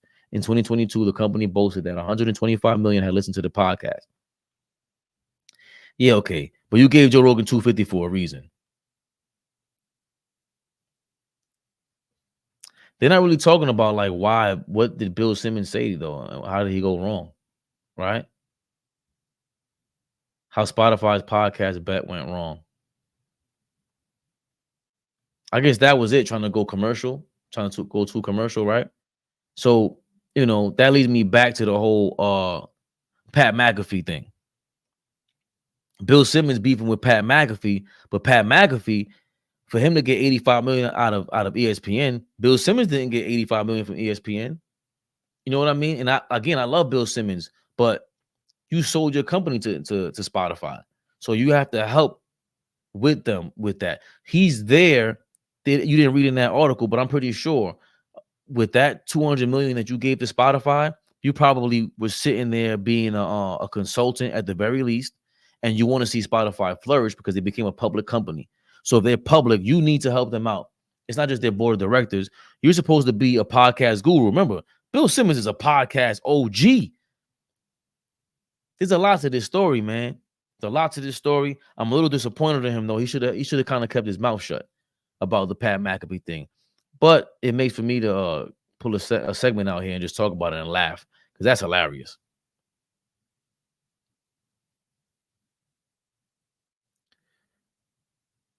Duncan had a greater career than Kobe as well. Duncan had a greater career. Greater career is tough because it depends on. That depends, the swish. For someone to have a greater career, is like how much better of a career can you have as a two guard than Kobe? The only one that people say is Mike, right? Like name another two guard with a better career than Kobe, right? Now Duncan at the 4, we're not talking about who's a better player because they both played for 2 decades basically. And to me, it's easily Tim Duncan because on a defensive end, Kobe cannot do what Duncan does or Duncan did. There's nothing he can work on to give you that. But and on the offensive end, you know, Duncan's giving you just as much scoring at better efficiency. And on top of that, more of a chance at the offensive rebound. He can play out of the post. It's easier to create an offense around Tim Duncan and run an offense around Tim Duncan than it is Kobe Bryant. Kobe Bryant is the sexier pick, right? He's going to be the guy that's very, taking on the leadership role as well eventually because, early on it would have been tough for him. He was too young.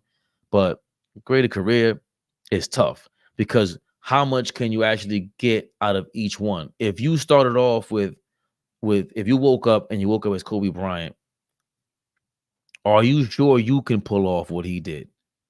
He did it his way, right? And he had a great career on its own. It's tough to kind of argue that. They both had 5 rings, and it's not even about the rings per se. It's about being able to contend and being able to participate with winning. What is your role in that organization at any given point in your career? Tim Duncan puts you closer to a championship as soon as he steps on the court than Kobe Bryant could because physically it's a land of the giants. Tim Duncan could play in any era, right? So it's not about being a better player. It's the intangibles at that point. And Tim Duncan kind of got it out of his own way, and he was allowed to do that because Popovich and R.C. Buford figured out how to go overseas and get talent that was available because nobody was really going over there, it seemed like. Now we see a lot with Popovich is going to struggle with this era and things of that nature. But back then, Tim Duncan didn't have to put pressure on Greg Popovich to make his team better. Kobe had to put pressure on them twice because him and Shaq were no longer going to be involved in a working relationship. It went too far. There was a lot of personal shots that were thrown that we forget about. Kobe was then, in my opinion, Kobe has the most pressure out of any superstar ever put on him. To go under a case like that, a defensive trial, criminal case that he had to face, in Los Angeles, trading Shaq away. LeBron never had to go through that. Michael Jordan never had to go through that. There's a lot of doubters facing you now every single day that are doubting you, right? And in the face of that, he is now the villain of the league. That's why I like that part of the Redeem Team documentary where they covered, hey, LeBron and the Redeem Team, they kind of redeemed Kobe Bryant's image along with the Mamba mentality, branding, marketing ploy that Nike helped pull. Yo, LeBron and them helped everybody remind Kobe, yo, this is a different generation. We look up to you. This is no longer the era when you came in as an 18-year-old and these guys are 30 years old and they look at you as a little boy. You're the 30-year-old now that we all respect and look up to. Even though you went through what you went through, we ain't judging you. Remember, you're still our hero. So there's a process that took place with Kobe Bryant, and an evolution that took place with him that was redeeming from a basketball standpoint, a career standpoint. On a personal standpoint, I don't know. That was for him and his family to decide, but it seemed like there was. It seemed like he went about life the way that I think we all want to go about life. Like he actually did it. Everybody else could claim that they want to do that. Everybody else couldn't claim that they want to have a Kobe Bryant on their team, that they would like to work with a Kobe Bryant. That guy was overbearing. There's no way, if you're not a winner, if you don't understand the bigger picture, there is no way. Imagine you at 20 years old having to deal with someone of that nature. I think it's easier to get along with a Tim Duncan, way more easygoing. Kobe Bryant was out against to go up against Michael Jordan. Come on, man. Michael Jordan is now, the argument is LeBron James versus Michael Jordan. That's how great he was. That's the God, Michael Jordan. He said, I'm going to go, and people still, some would argue he's better than Mike, right? That is a feat on its own, regardless if I agree with that or not. You have people convinced saying that you're better than the greatest player of all time. So when you say Duncan had a greater career than Kobe Bryant as well, that's a tough statement to make. And when you put it into that kind of context, Melo has had some whack A teams. You put Melo on that team with D Wade and Braun, or Steph with Klay, or Ray Allen and KG. Melo in his era played against some stacked teams. Yeah, and I think the expectations on Carmelo, is what changed everything. Like, he didn't take less money to go to New York. Remember, you say whatever you want about LeBron. LeBron was the best player in the game back then. Nobody wanted to say it. I've been saying this since his third year in the league. He's the greatest player of his time right now because he's just too dominant.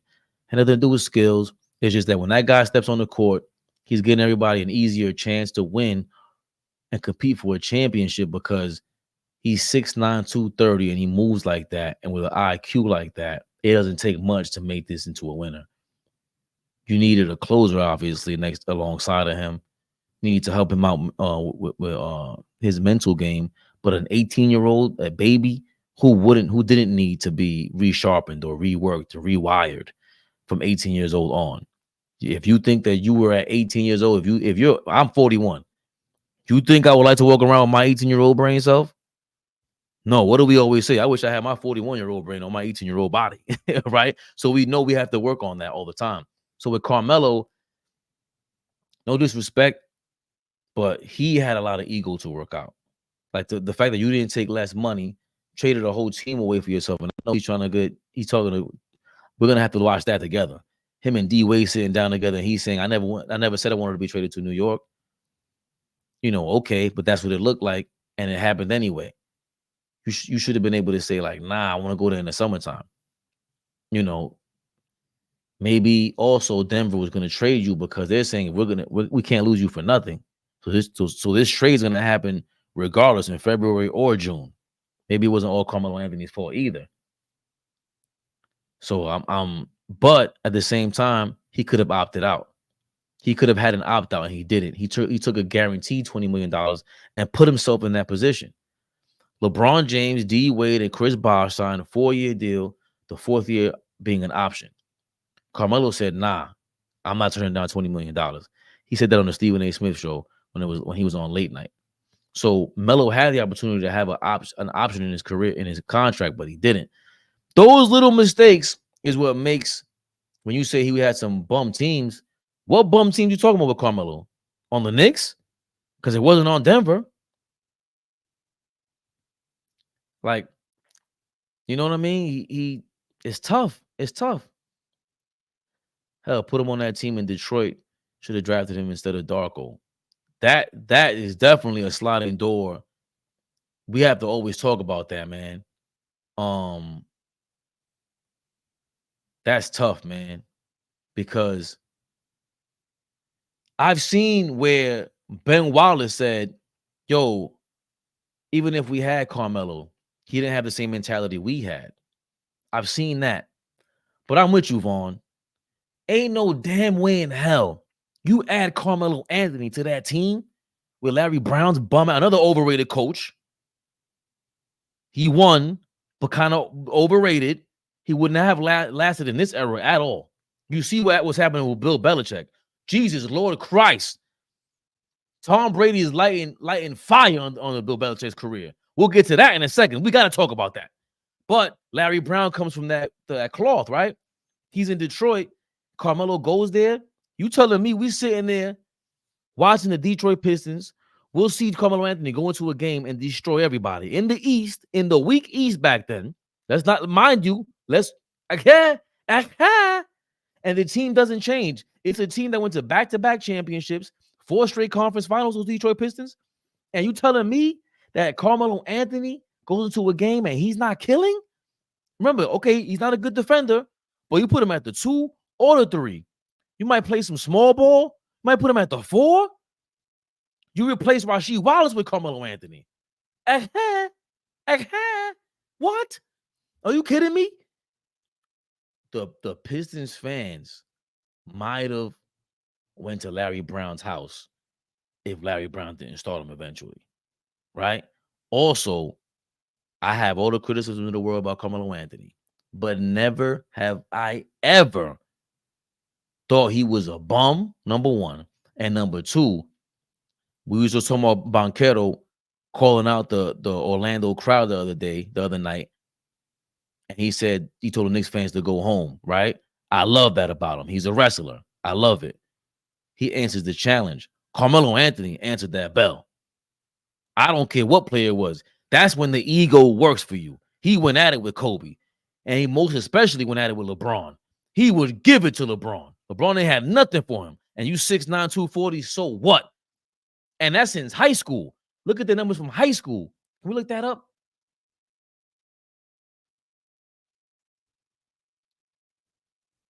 Carmelo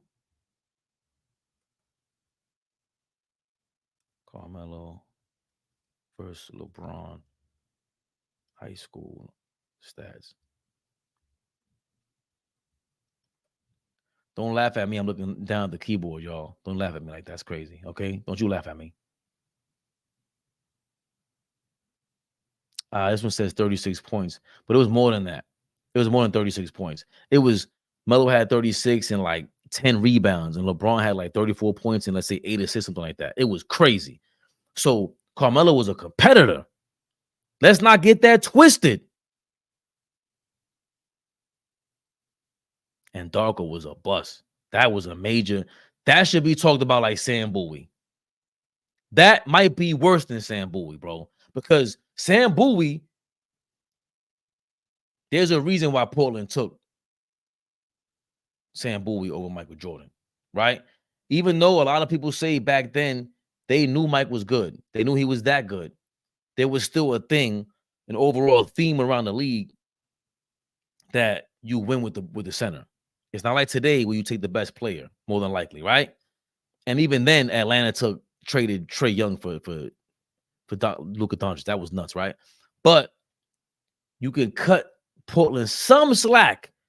With Detroit, Carmelo Anthony had the best commercial promotion you could possibly have for any American player at that time. He won the NCAA tournament. He was on the front page of everything. Good-looking kid. All the chicks liked him. Jesus Christ. Let's not get that twisted, right? So he's a household name, basically. Carmelo, Melo, got the name and all that. How much better can you get? You know what I mean? And Detroit picks Darko? Even on the tape, like when I'm watching footage, when we drafted Porzingis, I was not a Knicks fan that booed the Porzingis pick. Not me. Not I. I saw that footage. I was like, whoa, what are you guys booing? Are you watching this? Why? Because his name sounds foreign? This ain't Darko Milicic. When you saw Darko Milicic's footage, it's like, this is a risk. This is a big-time risk to take over someone who just won a national title. Right? That means he's a winner. So you can't take that away from him. And D Wade had like 2 triple-doubles in the Final Four. Not to say you draft D Wade over Melo and Darko. That probably was a bigger risk, and you had to have had a more, I would think, respect to Joe Dumars, who is now the president or the what's the leader of what do you call it, like getting suspended and stuff today. of disciplinary, whatever in the NBA, right? But back then he was running the Pistons organization in 04 or 03 when they drafted Darko. Not to say that he is not smart or anything like that, but I think you need a creative mind to say, oh, this D Wade guy looks official. He's 22 years old. He has a family. He's very serious. He's very competitive. But everybody talks about Darko. Nobody talks about the fact that what if Detroit would have drafted D Wade? That puts them on a different stratosphere. Because Melo ain't D Wade. Melo is not D Wade.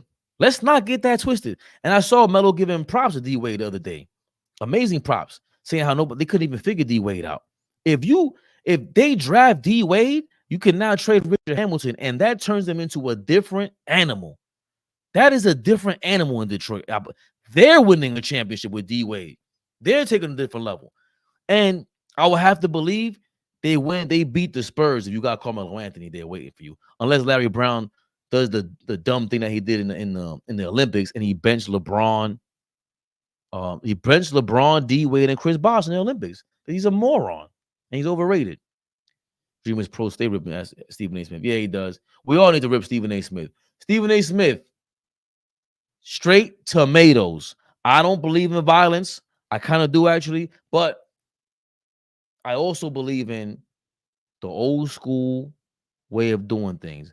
We used to throw tomatoes at people back in the day, right? I wasn't in that era. We used to throw eggs at people during Halloween. That's neither here nor there. The point is, if you see Stephen A. Smith, if the Knicks are doing their thing, and this guy wants to pop up out of nowhere after disrespecting Hartenstein the way that he did, after disrespecting us as a fan base in general the way that he has been, you show up at any parade or any function with us, Stephen A., don't wear all white. You might as well wear all red because it's straight tomato juice for you, bro. Throw him tomatoes. Straight tomatoes. Do not let him around us. Enough is enough with that dude. We don't like you, bro. You're a fraud. I'm sorry. I'm sorry. Sorry, guys. Sorry. Salute Pagan 180. Is it Pagan or Pagan? Because Pagan, I'm not getting into that. You're picking Tim over Kobe to start your team. Luke Skywalker Visions. Salute, my brother. Got love for you. I hope you don't disagree with me because you will be disappointed. Hell yeah, I'm taking Tim Duncan over Kobe to start my career. Now, mind you, that would be tough to say if you're saying Kobe at a true 17. Kobe Bryant was not an 18-year-old like LeBron when he came to the league. LeBron got left back in school, and he was an 18-year-old. Kobe Bryant was a real 17-year-old. Even Kevin Garnett must have got on left back at a certain point because he was an 18-year-old when he came to the league. Kobe Bryant was a true 17-year-old. A true 17-year-old. Tim Duncan is 21, 22 when he comes to the league, 4 years of college. So if we're saying start of their careers, both of them, even starting at 17 to come to the NBA, will be tough because they both have to prove they will be fundamentally sound, but they've both proven the discipline to learn and to maintain the course and study fundamentals. But there's no way. It's very hard, especially in the old school, in the old era of doing things, to pick a two guard over a center. Mike is the first one. There's no other two guard you take over any big man, Kobe included. Y'all keep overlook. You're not gonna want to hear this. Y'all keep overlooking Moses Malone. Please tell me how Kobe Bryant was better than Moses Malone or more valuable. The defensive end is shut down. It's not close. You start there, right? Tim Duncan never won Defensive Player of the Year. No, but he was All-NBA a lot of times, and he was definitely an All-NBA caliber defender. And when you have a 7-footer who's All-NBA caliber defender and an anchor, not like Marcus Camby, not weak side defender, anchor to the defense, play center, that's major.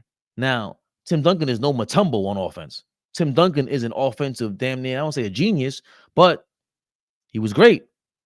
He had a bunch of 30-20 games. He was a monster. Kobe couldn't get you 30-20. Are y'all bugging? You bugging? Also, the shapeshifter that Tim Duncan was. Nobody wants to say this. Tim Duncan, by the end of his career, go you know what? You guys want to play with me. They're probably going to flag this.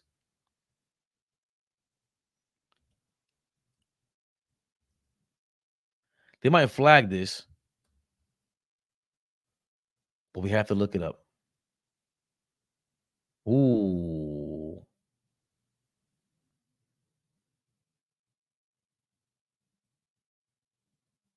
I didn't know people did this, actually. Look at this.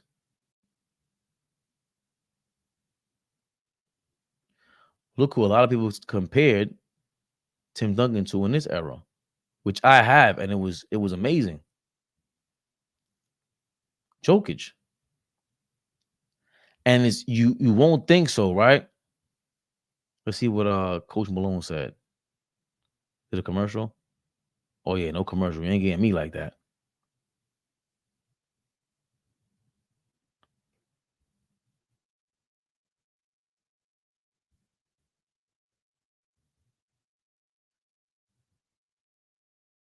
Is a very different NBA star in that he's not as front facing and doesn't do as much, podcasting and film and TV off the floor and that kind of stuff. I was curious how, if at all, how different that makes his relationship with the city and the fan base, if that makes any difference. Well, I've been here for 8 years now, and I think if anything, the fans here, and not just in Denver, but Nugget fans everywhere, even back home in Serbia, I think they appreciate and respect him for that. He's not trying to be something he's not. He's not trying to create a narrative other than I'm Nikola Jokic. I play for the Denver Nuggets. I'm going to do everything I can to help our team win. And I'm going to do it with class. I'm going to do it with professionalism. And I'm never going to make it about me.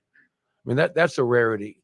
I often make the comparison, and I never coached Tim Duncan, but just from coaching against him and hearing stories about those who've been around him, like Tim Duncan was a selfless superstar. And I look at Nikola Jokic in the same vein. I think Nikola Jokic is a truly selfless superstar where it's not about him. He's not looking for people to look at me, tell me how great I am. He's almost embarrassed by the attention. He just wants to be one of the guys in the locker room, have fun, work hard, and win. And that's the one thing that motivates every one of us, is that we have yet to win a championship. And that's why we're excited to be here, but know that we have a ton of work to do. And this is going to be the hardest challenge that any of us have faced in our NBA careers. Coach keeps comparing you to Tim Duncan and your unselfishness. How much did you look up to Tim when you were growing up? And did you actually pinpoint that selfishness and say, hey, I want to model my game after that? Yeah, model my game, probably, yes. Probably he's one of the best power forward players that play the game. And he did with such a ease and, it's really. I remember when he played against me. He was a little bit older, but he still gave me the easiest 20 points I ever in life, probably. He always had a counter. He was so patient, and I think he's a great player to look up to and to model your game to him. I'm trying to find the this footage, man. Let me see, Tim Duncan. I say 2015.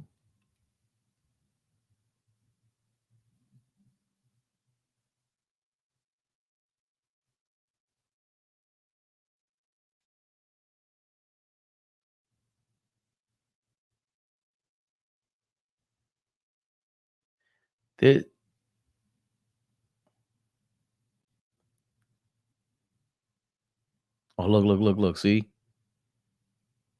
Watch. See the alley-oop, right? But that's not even like he's coming down court. He's in the post. He's too low in the post here, right? But he's coming up court. Top of the key. Finds, look, see how he's passing there? When he first came to the league, Tim Duncan was not doing that. Look at this pass. Tim Duncan at the elbow. Face it. Look. That ain't like the Joker. And it's so smooth. And I think this is all one game. I want to find another. There was another highlight where it's just like, yo, he looks just like Joker. This is insane. Just old. If he came to the league, look how slim he's way slimmer. Look at the passing. Come on, man. You kidding me? Tim Duncan was an animal. So Kobe couldn't do that. Like, no disrespect to the coaster. You couldn't do that. This is at 38 years old, whatever Tim Duncan was. He just wasn't that, like, Embiid is hoping to do what Duncan did right there. Duncan used to bring the ball up a lot of times, would bring the ball up. He's part of the wave of players of the power forward way of change, of the revolution. He helped revolutionize the power forwards.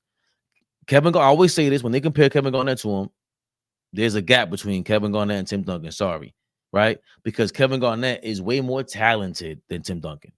Kevin Garnett is way more talented. It's not close, but it's not like what Hakeem Olajuwon did. Hakeem Olajuwon did not let the defense off the hook. He was unforgiving. Hakeem and Tim Duncan were pretty close scoring wise, scoring skilled wise. Hakeem got an edge on him though. Hakeem got the footwork, and then his athleticism. That's what brought him to a different level, right? But with Hakeem, he could not pass like Tim Duncan. Hakeem could not pass like Shaq. Hakeem passing was subpar. And a lot of it had to do with the fact that he never got to do this. He never got to go to the top of the key like a Joel Embiid does now when he's healthy, and Tim Duncan did right here, and Joker a lot of times. Hakeem never really did that because he was more like a big-ass Michael Jordan. Footwork, everything, right? And he looked to attack to score. Joker looks to attack to make the right play, soccer style. So when you ask Tim Duncan over Kobe to start my team, man, I'm always going to be biased to that. It's hard. Mike is the only one that you got in the same. If you have a top 10 from before the year 2010, 9 times out of 10, it's Michael Jordan by himself as the only two guard in that top 10. And there's a reason why. Michael Jordan might be the only two guard in your top 20 until Kobe Bryant came along, right? There's nothing but power forwards and 5 at the time. Magic Johnson is like your only point guard in your top 20. Maybe, right, Oscar Robertson, maybe Steph Curry for a lot of people right now. But think about your Isaiah Thomas might crack people's top 20 now. Think about that because everybody else is a big man. Now today is changing. We're going to have to update our top 10s and top 20s because we have to factor in, hey, can they play in this era? Because we love to say, as elder statesmen in the game, yo, Steph Curry couldn't play back in the day. They would body him. Okay, cool. His game has to change. But we never, people are going to hate this, Dennis Rodman in this era is not Dennis Rodman anymore. He's going to play less minutes and cost you on offense, and you would have to have him surrounded by the right team to be that effective as a Dennis Rodman. He would have to be like the Detroit Pistons who were deep defensively, and the Bulls who had 2 iconic legendary perimeter defenders, right? He needs those two, and Michael Jordan and Scottie Pippen, who also carried a big load on offense to make up for what Dennis Rodman lacked on offense. So in this era, he would have to be on a perfect team to be Rodman. And because of these rule changes and rule enforcement, really, I always talk about this ad nauseum. Sorry, but it would be Tim Duncan can play in any era because what we just saw with those highlights, he's passing the ball like a lunatic. Everyone can't do that, man. That he's engineering an offense. It's kind of sick. And he was 80 at that time. Hey, Fabian, got on late, but you always make me stop and think. Mac, what's going on, man? Appreciate that. I always hope I'm not going crazy while I'm talking to myself to a camera. Like, this is a camera, right? But I'm still talking to myself. Ain't nobody here with me. But I appreciate you, Mac. You guys help me not talk to myself. And if you stop to think and reacting and comment, man, it makes this thing easier. Patrick Ewing played against stacked teams as well. What stacked teams? In the 80s? Rodney? Hey, Patrick Ewing didn't play nobody in the 90s like that. It was him and Mike. Them Patriot teams and everybody. Let's not get started. Patrick Ewing broke all of our hearts. There was a long time where it went too far. He deserved a statue at the Garden, but there was a long time we kind of like harped on it. But he should have. Remember, he came into the game as better than Hakeem Olajuwon. All of a sudden, by halfway through his career, Hakeem turned out to be better. Knee injuries and whatnot, sure, but your tenacity, finishing the game on offense, ball stopping, similar to what we talk about with Melo and even Julius Randle. He didn't get rid of the ball fast enough. leadership qualities that lacked in a lot of ways. Is they're more. I think he lacked in poise. He needed what Dirk Nowitzki got eventually from Jason Kidd and Jason Terry and these guys that helped him out on the leadership side. As a Knicks fan, I want Tom Tibbs to go first round knock. I know we cannot. After talking all this mess, we're fully healthy. I want to make the championship. Shata G. No excuses. Just dumb coach as no plan B. Yeah, what is your plan B if Jalen Brunson? He should be sitting. We lost 4 out of 5. We lost 4 in a row. Winning 4 in our last 5. It's tough, man. I understand what you're saying, Shata, because it can be frustrating. Alec Burks is clearly not a backup point guard either, but we need to figure it out. Hopefully, we get our guys coming back in here and work things out. And Larry Brown and me wasn't overrated. I still recall his ABA Denver teams, and that Nuggets team almost beat Doc in that final series. Mac, respectfully, I don't care. I think Larry Brown, he was very arrogant. He did help Allen Iverson. Allen Iverson loves him, but I don't care about, he didn't win enough to act like Michael Jordan of coaching. You know what I'm saying? Like Phil Jackson gets to act like that because he smartly went to the Lakers, right? And linked up with them. Because if he doesn't do that and he coaches like the Clippers, what happens there, right? Like if he coaches Atlanta in the late 90s, early 2000s, what really happens with Phil Jackson? But Larry Brown got the ring because he took over Rick Carlisle's team. The Pacers team was great. He might be the best Clippers coach in Clipper history. Shot the dime dropper. But he was a really good coach. Don't get me wrong. George Karl's a really good coach. But I get. We have to critique them the same way we critique players. We nitpick the players all day long, and we never critique the general managers. We never critique the head coaches. And Larry Brown should be. We should be splitting hairs. We should be splitting hairs with these coaches to point out who the best one is. In my opinion, there's no way Larry Brown's in the same stratosphere as Don Nelson. I believe Don Nelson has a chance at best coach of all time. He should be in the same conversation with Red Auerbach and these dudes. But Red Auerbach and Pat Riley, they were surrounded by superstars. How much harder is it to coach those guys? Magic Johnson, who's a super duper monster, freak of nature at the point guard, and then you surround them with James Worthy and all the right players. And Magic is a willing superstar. A superstar is willing to be coached like that. Come on, man. Like, that's not hard to coach. What Don Nelson did, he was doing that before the rule changes. His just being creative that way, to beat Dirk Nowitzki in the Dallas Mavericks, to get his revenge the way that he did. That was like his championship. I regret the Knicks not going after him and keeping him because they wanted to keep Patrick Ewing happy. Patrick Ewing was kind of over the hill. He wanted to trade for Shaq, which wasn't, the big deal. But look at Chris Webber when he was on Golden State. He hated Don Nelson because he wanted to play like him at the center. Meanwhile, Chris Webber could handle the ball. And we see how Chris Webber turned out to be, in terms of, emotionally. I know, and looking now, he still was beefing with the Fab Five until recently. But we can tell it's a lot. It has a lot more to do with the unwilling players than Don Nelson. Those Milwaukee Bucks in the 80s, totally underrated. Imagine if they got like Dominique Wilkins or something like that. I always say that. If the Bucks were able to trade for Adrian Dantley or something like that, or Bernard King. If the Bucks get Bernard King, they win a championship. They beat the Celtics. They beat down Larry Bird one season. And they don't have a superstar. Jack Sikma and Terry Cummings was a big, a stud. Marcus Johnson was there. What's the Sidney Moncrief?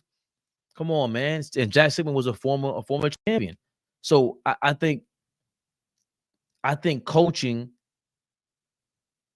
I like to give props like that to people because what was so creative about Larry Brown?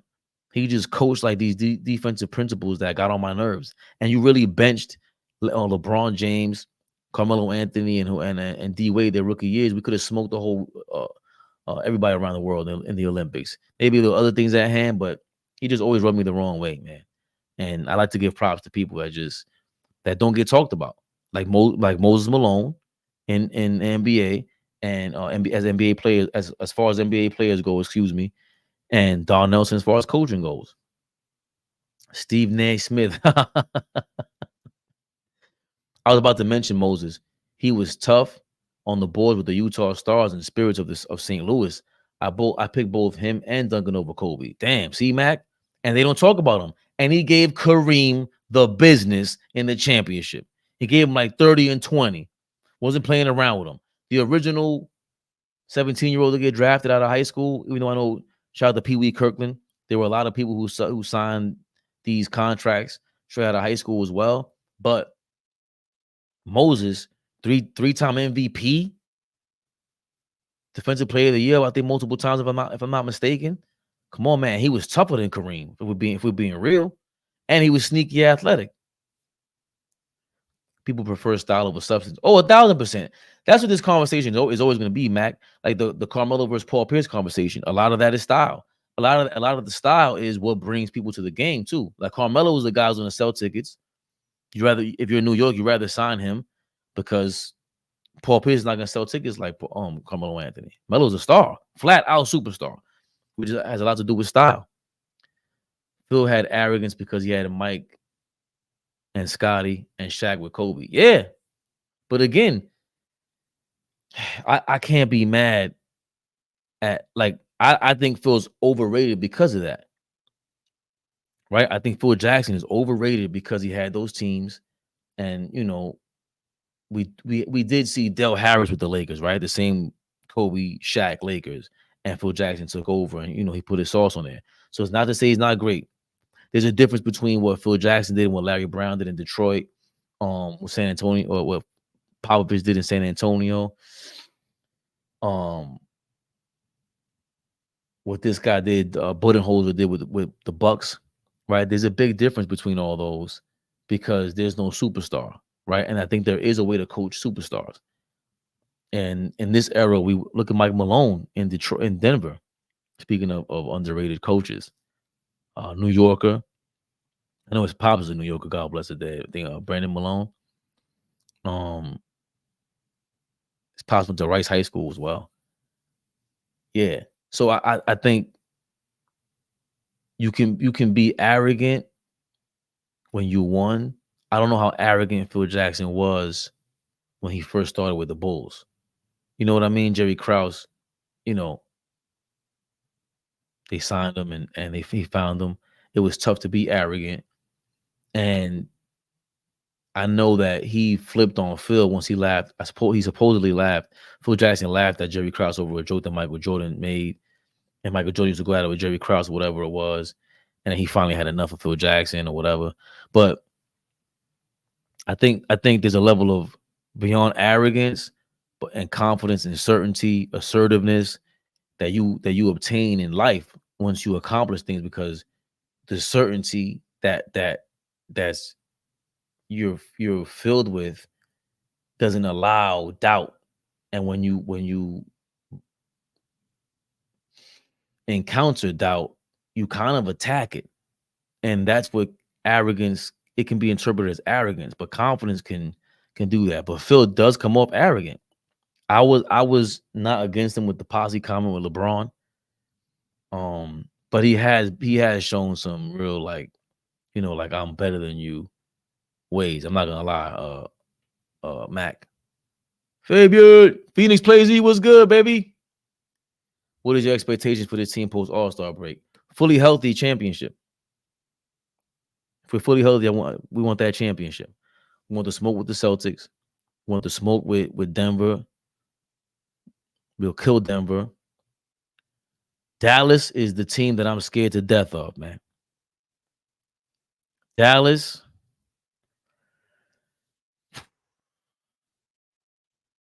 The Timberwolves are very young, and it can work against them.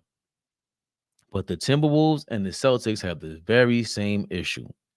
Their superstar, their offensively minded superstars are not clutch. They have not proven to be crunch time guys. If those guys were to ever lock in and discipline themselves, especially in crunch time, Ant-Man in Minnesota, Jason Tatum in Boston, they're going to meet at the championship. And it will go 7 games. And I don't know who's going to win. Because when you got 2 guys locked in like that, like with Devin, that's why I gave Devin Booker his props. What I saw him do last season in the playoffs was crazy. Locked in. I did not expect that from him because I thought he was a front-running buffoon. But that is a level that I did not expect him to reach. And I hope to see him and other stars, especially the more talented ones like a Jason Tatum and a Ant-Man, you know, I would hope to see them achieve that, because it just makes what we look forward to seeing as fans and just as basketball, you know, guys in general. So, you know, I expect the Knicks to make the championship, win the championship, fully healthy.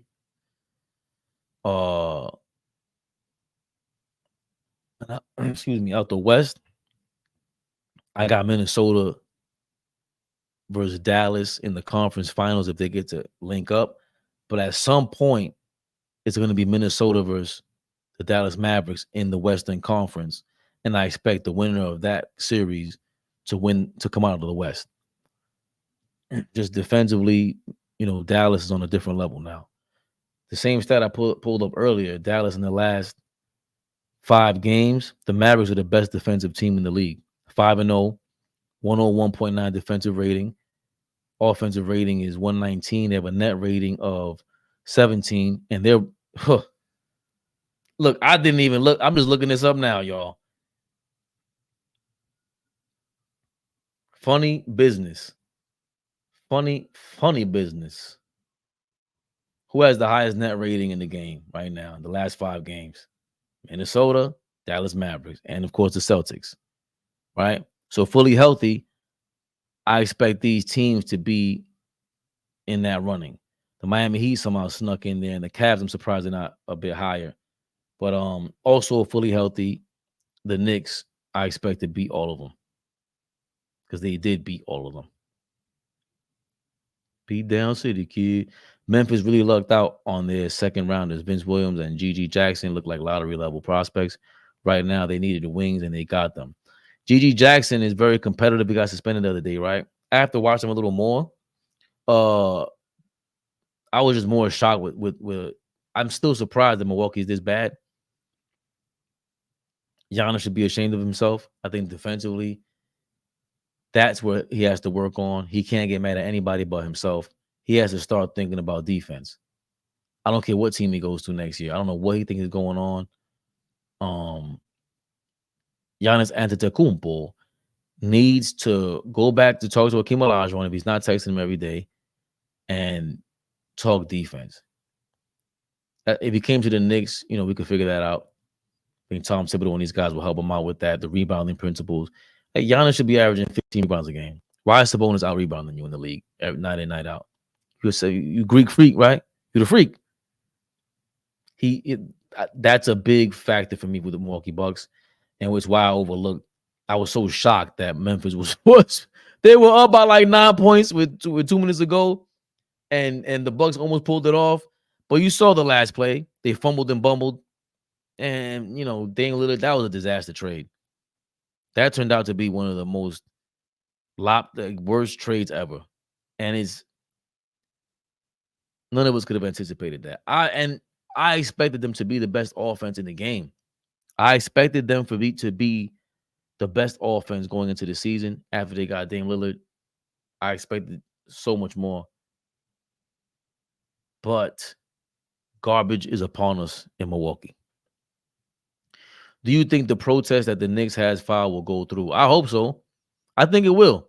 I think Adam Silver has to tap into his inner wrestling, his inner wrestler, and you will have to give us the 5 minutes pause, and that way you promote the game that way. Remember, if the in-season tournament, all these other things that you're adding to the game to make sure it's interesting all over again. What the hell would be more interesting than a 5-minute period of the Knicks competing for the number 3 spot or 2 spot? Right? Ain't nothing more competitive than that. So if I had to make a bet, Latin Lux, I'm gonna say that Adam Silver's gonna overturn it on some old school wrestling tip. And we're gonna play 5 minutes versus the Houston Rockets, who are competitive, especially at home. Send me the link. I don't know where. Well, Instagram. If I do, it's gonna be. Hold on. Let me invite some people up here real quick. I got into a file. So 15 more minutes. I left my clothes in the dryer. Hopefully somebody ain't take it. That would suck. I agree. I got time in my hands right now since I'm on a 24 duty shift. So that you are gracing me with your presence, Latin Lux. I think what people. Oh, good luck with that, by the way. 24 hours is crazy.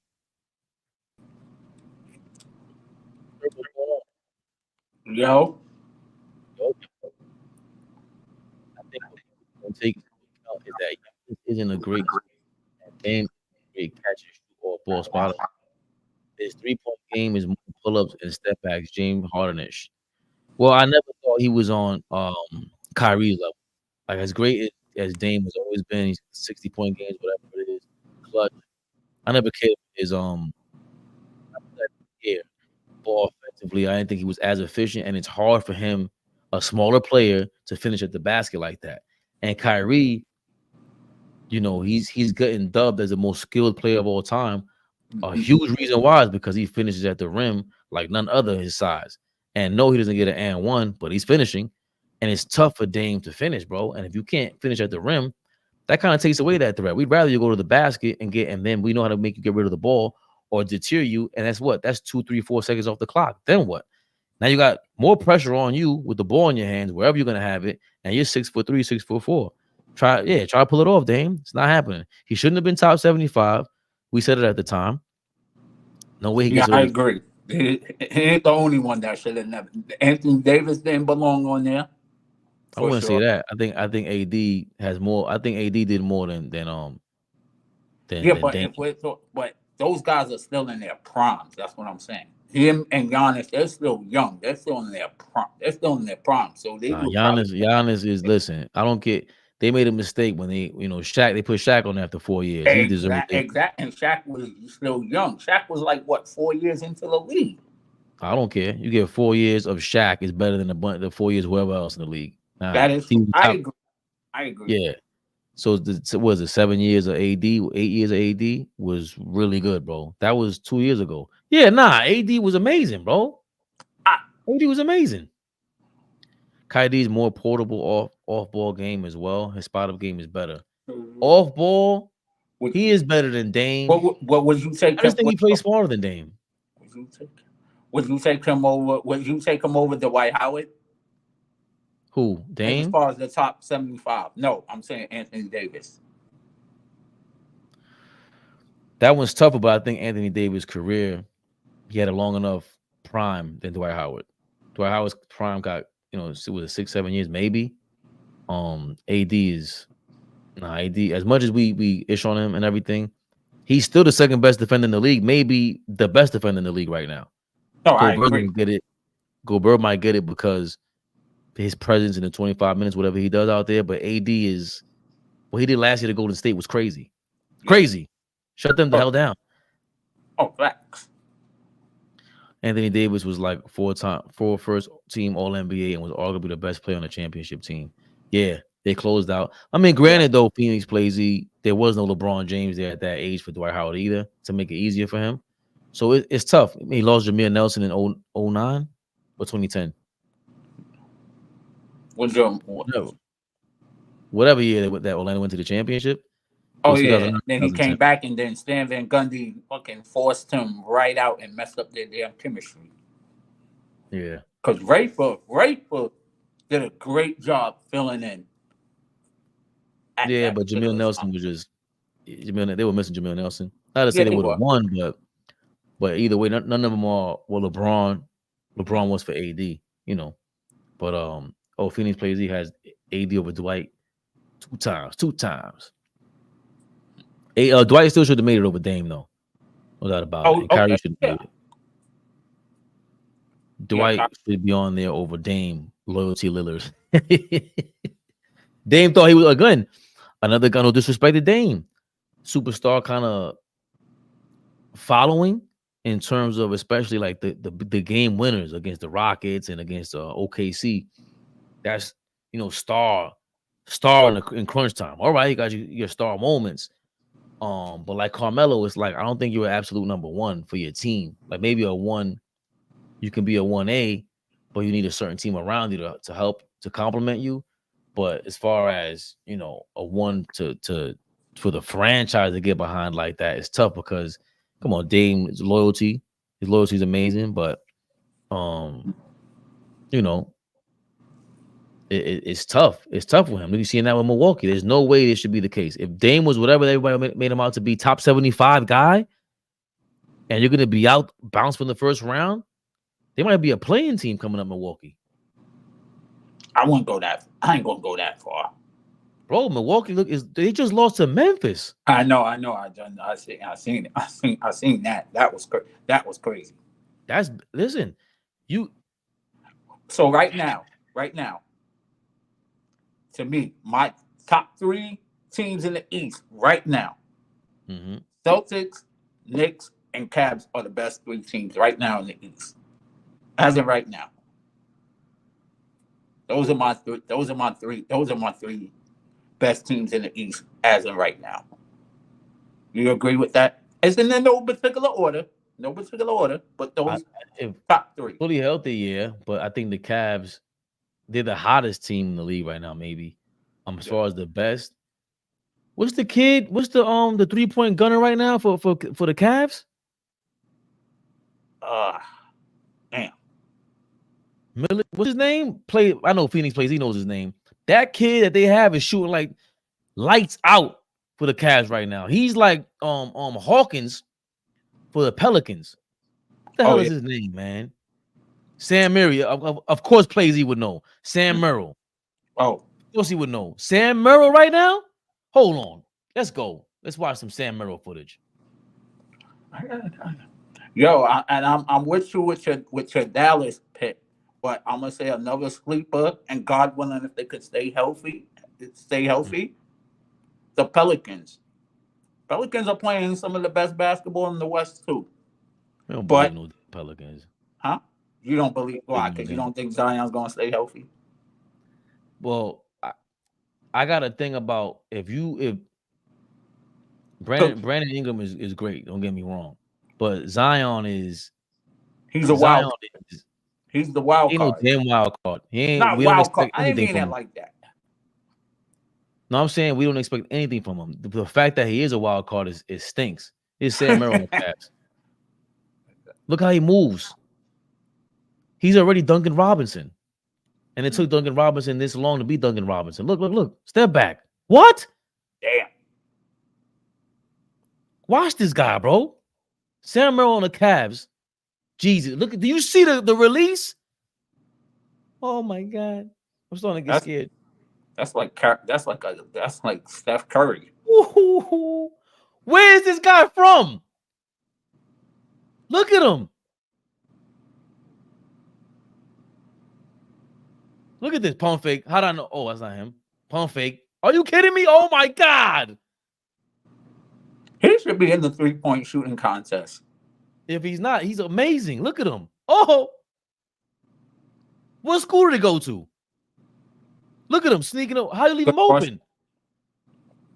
Oh, I'm terrified. If you start him, oh my God. And a lot of it is just straight cash. They might have to. I know they're not going to want to bench him. I'm a fan of benching everybody. But Darius Garland and Donovan Mitchell, that mix is not this move. And Donovan Mitchell, this guy's a threat off the ball. Look at him, man. Are you kidding me? Sweet Jesus. Take that with you. And then he's smart. He pump fake. He knows His timing is amazing. And don't they got injury problems? Ain't they missing like key players too? Yo, he's white Ray Allen. Look. Yo, that is crazy. His form is crazy. Boom, give me that back. Nah, this guy's crazy. Oh no, I'm scared to death. I'm scared to death, bro. No, I'm scared to death. I'm scared. Turbo, I'm scared. I'm scared. No. You gotta understand, when there's certain players, when they got a feel for the game, when you play like that, when you get the ball, you pass it, run, get it back. Cavs with Merrill starting are a plus 51 net rating per 100. Insanity. Bro, Turbo, this guy is now, maybe the league hasn't caught up to them, and you need that, right? Yeah. But he doesn't have to dribble the ball. At some point, they're gonna entertain benching Garland. It's gonna happen because Garland as a 6-man is better than him as a 6-man. Garland and Donovan Mitchell, they clash, and they're having the same issues that Boston is having with Jaylen Brown and Jason Tatum, and what we had on a lower level with RJ Barrett and Julius Randle. Yeah, they won't Phoenix play Z, but would you do it? Would you do it? When I saw this kid last week, and I'm like, I'm wondering, like, why the hell is the Cavs so good? Like, there's nothing changed about them. All right. They said Mobley's playing better defense. Mobley's shooting 40% from 3 apparently in the last 2 months or whatever it is. Okay, cool. Shooting 20%. But then I saw this kid. I saw one highlight reel. This highlight reel, this just giving me a headache, bro. Sam Merrill is just another Matt Thomas clone. He's a pure shooter with off-ball game, but he sucks defensively. He's a role player. Okay, so you wouldn't start him. Listen, man. I don't know how much defense Darius Garland has, but this is scary to me. I'm scared of death. I could be overreacting, and I hope you guys don't use this against me in the future, but it is what it is. It's Knicks it was Knicks Rehab. It's friendly fire now. I should change it back. Hold on. We keep it friendly fire. What time is it? 4:55. My clothes are in the dryer. Darius is playmaking as well as shooting. Yeah, but he doesn't play well with alongside Donovan Mitchell. Matt Thomas footage on his was the same thing. He's out of the league. Hold on. Who the hell is Matt Thomas? Do you know who Matt Thomas is, Turbo? I heard that name. Nah, this guy looks crazy. Why would you do? Yo, Plazy, you're stupid, man. I've never even heard of this dude. Hold on. We got 4 seconds left on the commercial.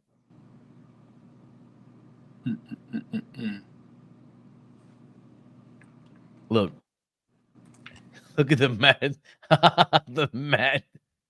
Matt Thomas thumbnail. One-handed.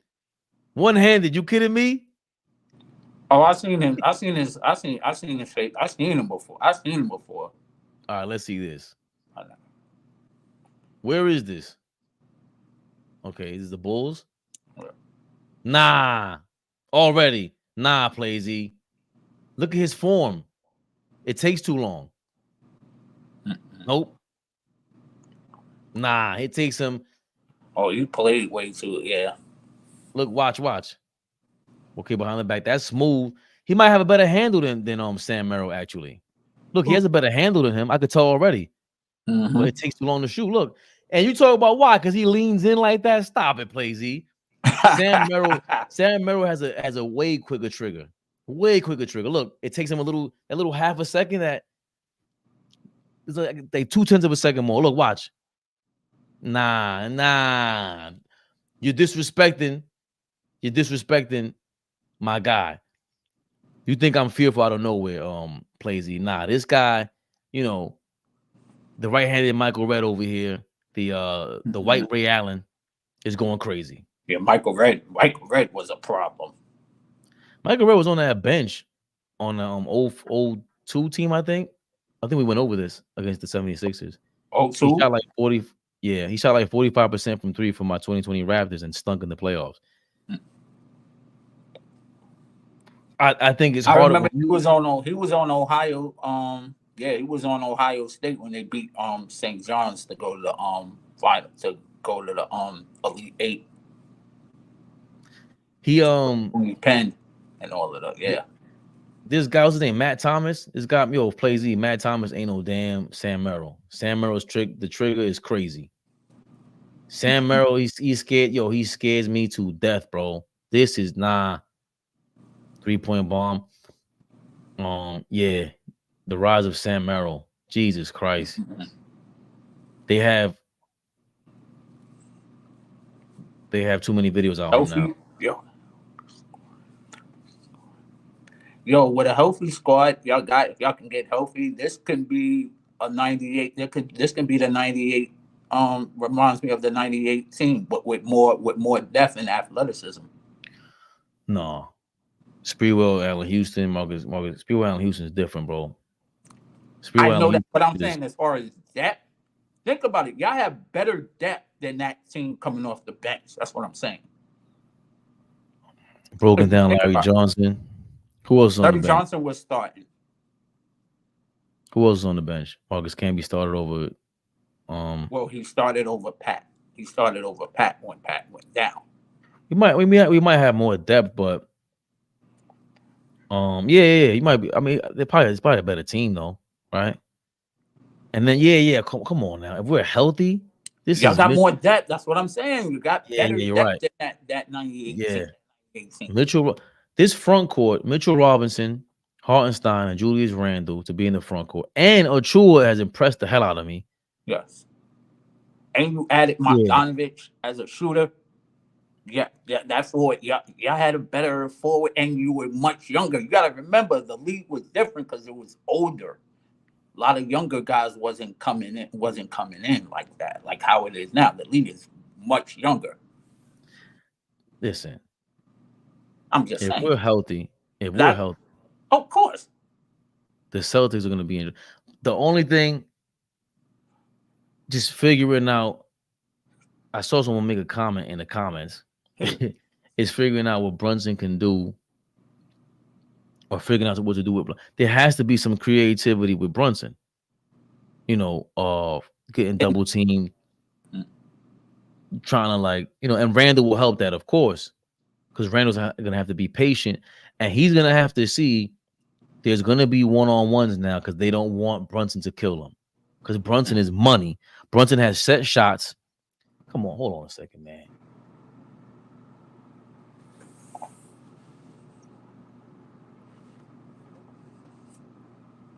Brunson has set shots, and he has go-to moves. Where's my guy at? And then you got who's like your a poor man version of Sprewell's when he comes back. Hopefully his elbow will be okay. Who's this? Nobi. OG. OG's better than Sprewell. I said poor man. I said a poor man version as far as speed, because Spree had the speed, the quickness, the energy. I understand what you're saying, but I think he's better than Sprewell. I don't think he's a poor man's version of him. I think he's better. Sprewell wasn't as dominant defensively, at least pertaining to their era. Like OG is in his era. Like you can only mention so far, bro. What we seen, the Scottie Pippins and the Stacey Augmans and whoever else was on the perimeter like that in the 90s. And also the point of attack is more important in this era than back then, I think, because there's no big man to rely on. When you get a great point of attack, it's tough. That's tough. Where's this? But Sprewell, he attacked the bat. He attacked the rim with vicious. Yeah. Hold on. Did I add it? And he made NBA first team in his second year. That's great. When I was like, damn. So these are Jalen Brunson's go-to moves. He breaks it down. This is the kids here. I seen him on TikTok, and then he jumped on YouTube. So he's going towards in the middle of the offense, the middle of the court. He sees him biting on it, and he goes to the rim with the left. Boom. This one, look, he's faking towards that middle. They know he wants to go to the middle. Boom. It's like, all right, you're gonna stop me from going left. Bang. Crossover. Then what? He missed, but he got to his move. So the kid's here. He's basically saying Brunson likes to go to the middle of the court. Like that's his go-to. Goes to the middle of the court, and then he bases everything off of that go-to thing. So Brunson is just he has a go-to, and Randall doesn't. That's why I was seeing we were kind of criticizing Randall working out with Carmelo, but to the commenters' points, if he develops a go-to move, then he can work off of that now. And Randall is just still like a chicken with his head cut off out there a lot of times. So if you develop a go-to move, your game kind of surrounds around the go-to move, right? Yeah. Oh, and next Saturday I play the Celtics. Oh, that shit. Yo, we gotta be live. We gotta be live on YouTube for that. Or y'all probably gonna be live at the juice bar or something like that, because that's gonna be a big game for y'all. Depends, because my schedule changed, so I can't go on during the nighttime. During the day, on Saturday, we're trying to work on something every Saturday because it looks like a lot of our audience, you guys are available on Saturday. Yo, by the way, subscribe, turn the notifications on.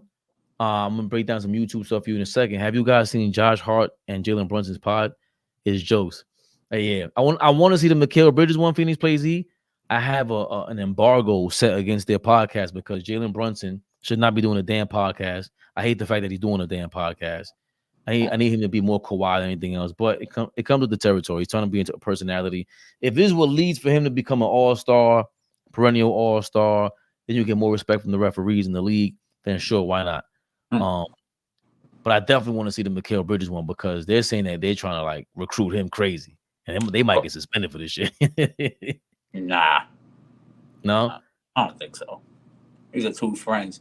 And then tomorrow, I can't wait for tomorrow's Reggie Miller is sitting down with Larry Bird and Isaiah in a conversation. And from the sneak peek that I heard, that the Boston Celtics was the one giving Isaiah tickets when they were going to the finals, when he was watching them.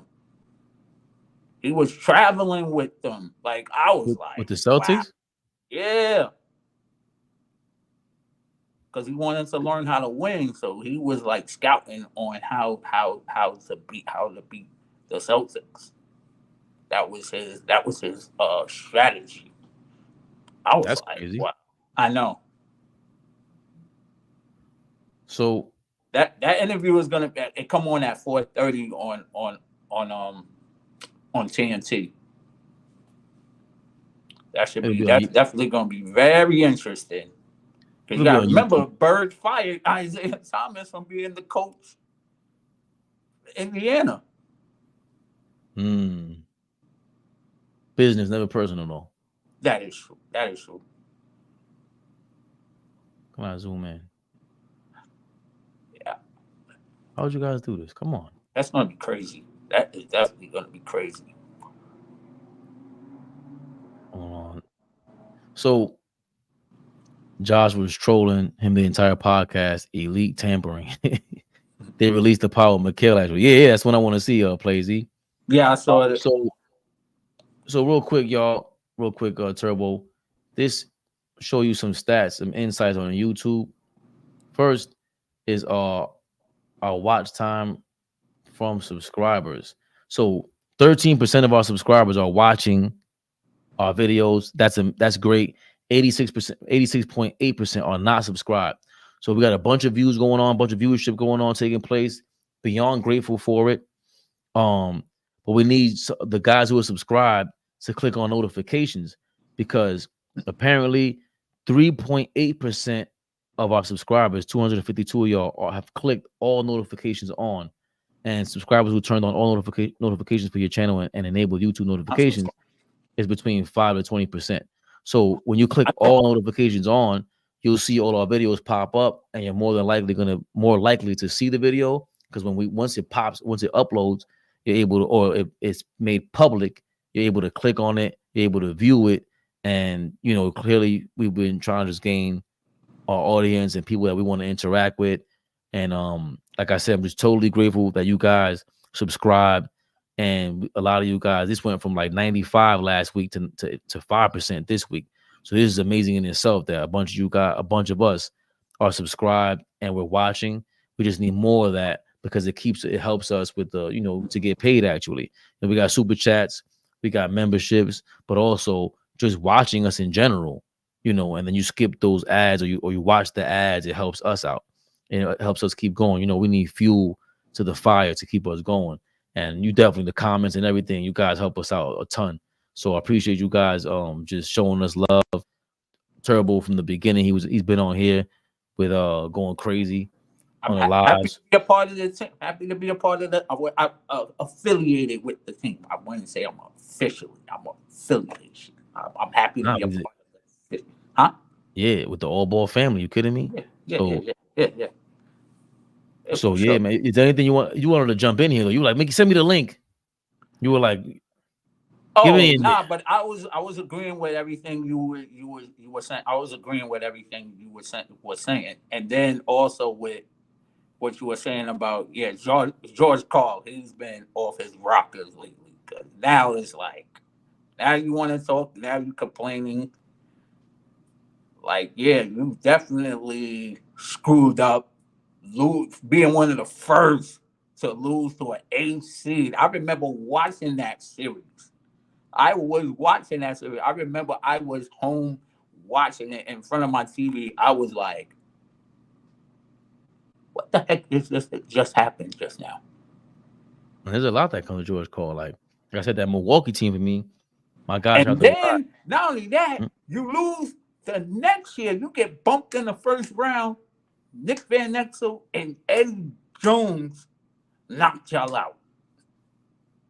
Come to the playoffs. The Lakers beat the Sonics in 95? Yeah, in the first round. 95. Wow. They just won a number 1 seed. No, I think they were. Wait a minute. Who was the number 1 seed that year? No, I think it was San Antonio. San Antonio. It might have been. Yep. Rockets was the 6th seed. I think it was San Antonio. That's why they gave it. San Antonio. It was San Antonio. But hold on. Yeah. I want to see what. That's the 93 was when they got knocked out because that's how Phoenix went to the finals. Because it should have been the Bulls versus Seattle 93. It should have been in the conference finals. No. I'm bugging. Phoenix had the best record. Phoenix had the best record. Oh no, I'm bugging. The best record in the league in the league that year. In 93. Yeah, Phoenix had the best record in the NBA. So what year did Phoenix play Seattle in the playoffs? That was 93 in the conference finals. Oh, so they got knocked out in the conference as finals. a first seed in 94. Yeah, they would. Yeah. Okay. Got you. And then 95 was the Lakers beat them. Okay. Yeah, Lakers beat them. Yeah. Got you. Okay. Yeah. So you already know, man. Fabian perspective, expected, so accepted. Turbo, you got anything to promote? Hey, man, make sure y'all continue supporting all the real basketball platforms like AllBall TV. Shout outs to all the affiliates. And, y'all want some real content, some real basketball talk. We can really have some real disagreements and not talk behind each other's backs and, doing all that other silly shit. You know what I mean? We support each other. We love each other. We're not in competition with each other. I support all my brothers, you know what I mean? Love them. Wait a minute, are we not? Where did this come from, Turbo? What? Are we talking behind each other's backs? I want to talk behind. No, I want to talk not your just, back. no. I want to talk behind your back. I want to talk in front of you, behind you. Let's go do this. Who we got? Who we talking about behind their back? No. Bring it. No, I'm just saying, like, we fair. We disagree and we keep it moving. That's all I'm saying. I'm not saying nobody nobody particularly. I'm just talking because a lot of people hate to agree or disagree. They have issues. I'm just saying. I'm not like that at all. We can agree to disagree and we keep it moving. You know what I mean? I don't care. No love lost. That's all. Yeah. That's all I'm saying. Nothing crazy. I don't mind disagreeing. I think it's part of growing up. If you agree with me all the time, then something is wrong. Something's wrong with you. Yeah. It makes it more fun. Like, we just unravel. What's the word? Unpack. That's the big time word in the atmosphere out there. Unpack. Yeah. The arguments, or whatever your point of view is. I just you know me. I enjoy just talking history, breaking the game down the best way possible. I love But it too. Yeah. yeah, man. So that was Knicks Rehab early on. We turned it into friendly fire as Bill Simmons was going crazy, going at Pat McAfee. It's AllBall TV though, man. That's Turbo, Fabian Perspective, AllBall TV, man. Catch y'all later. Yes, sir.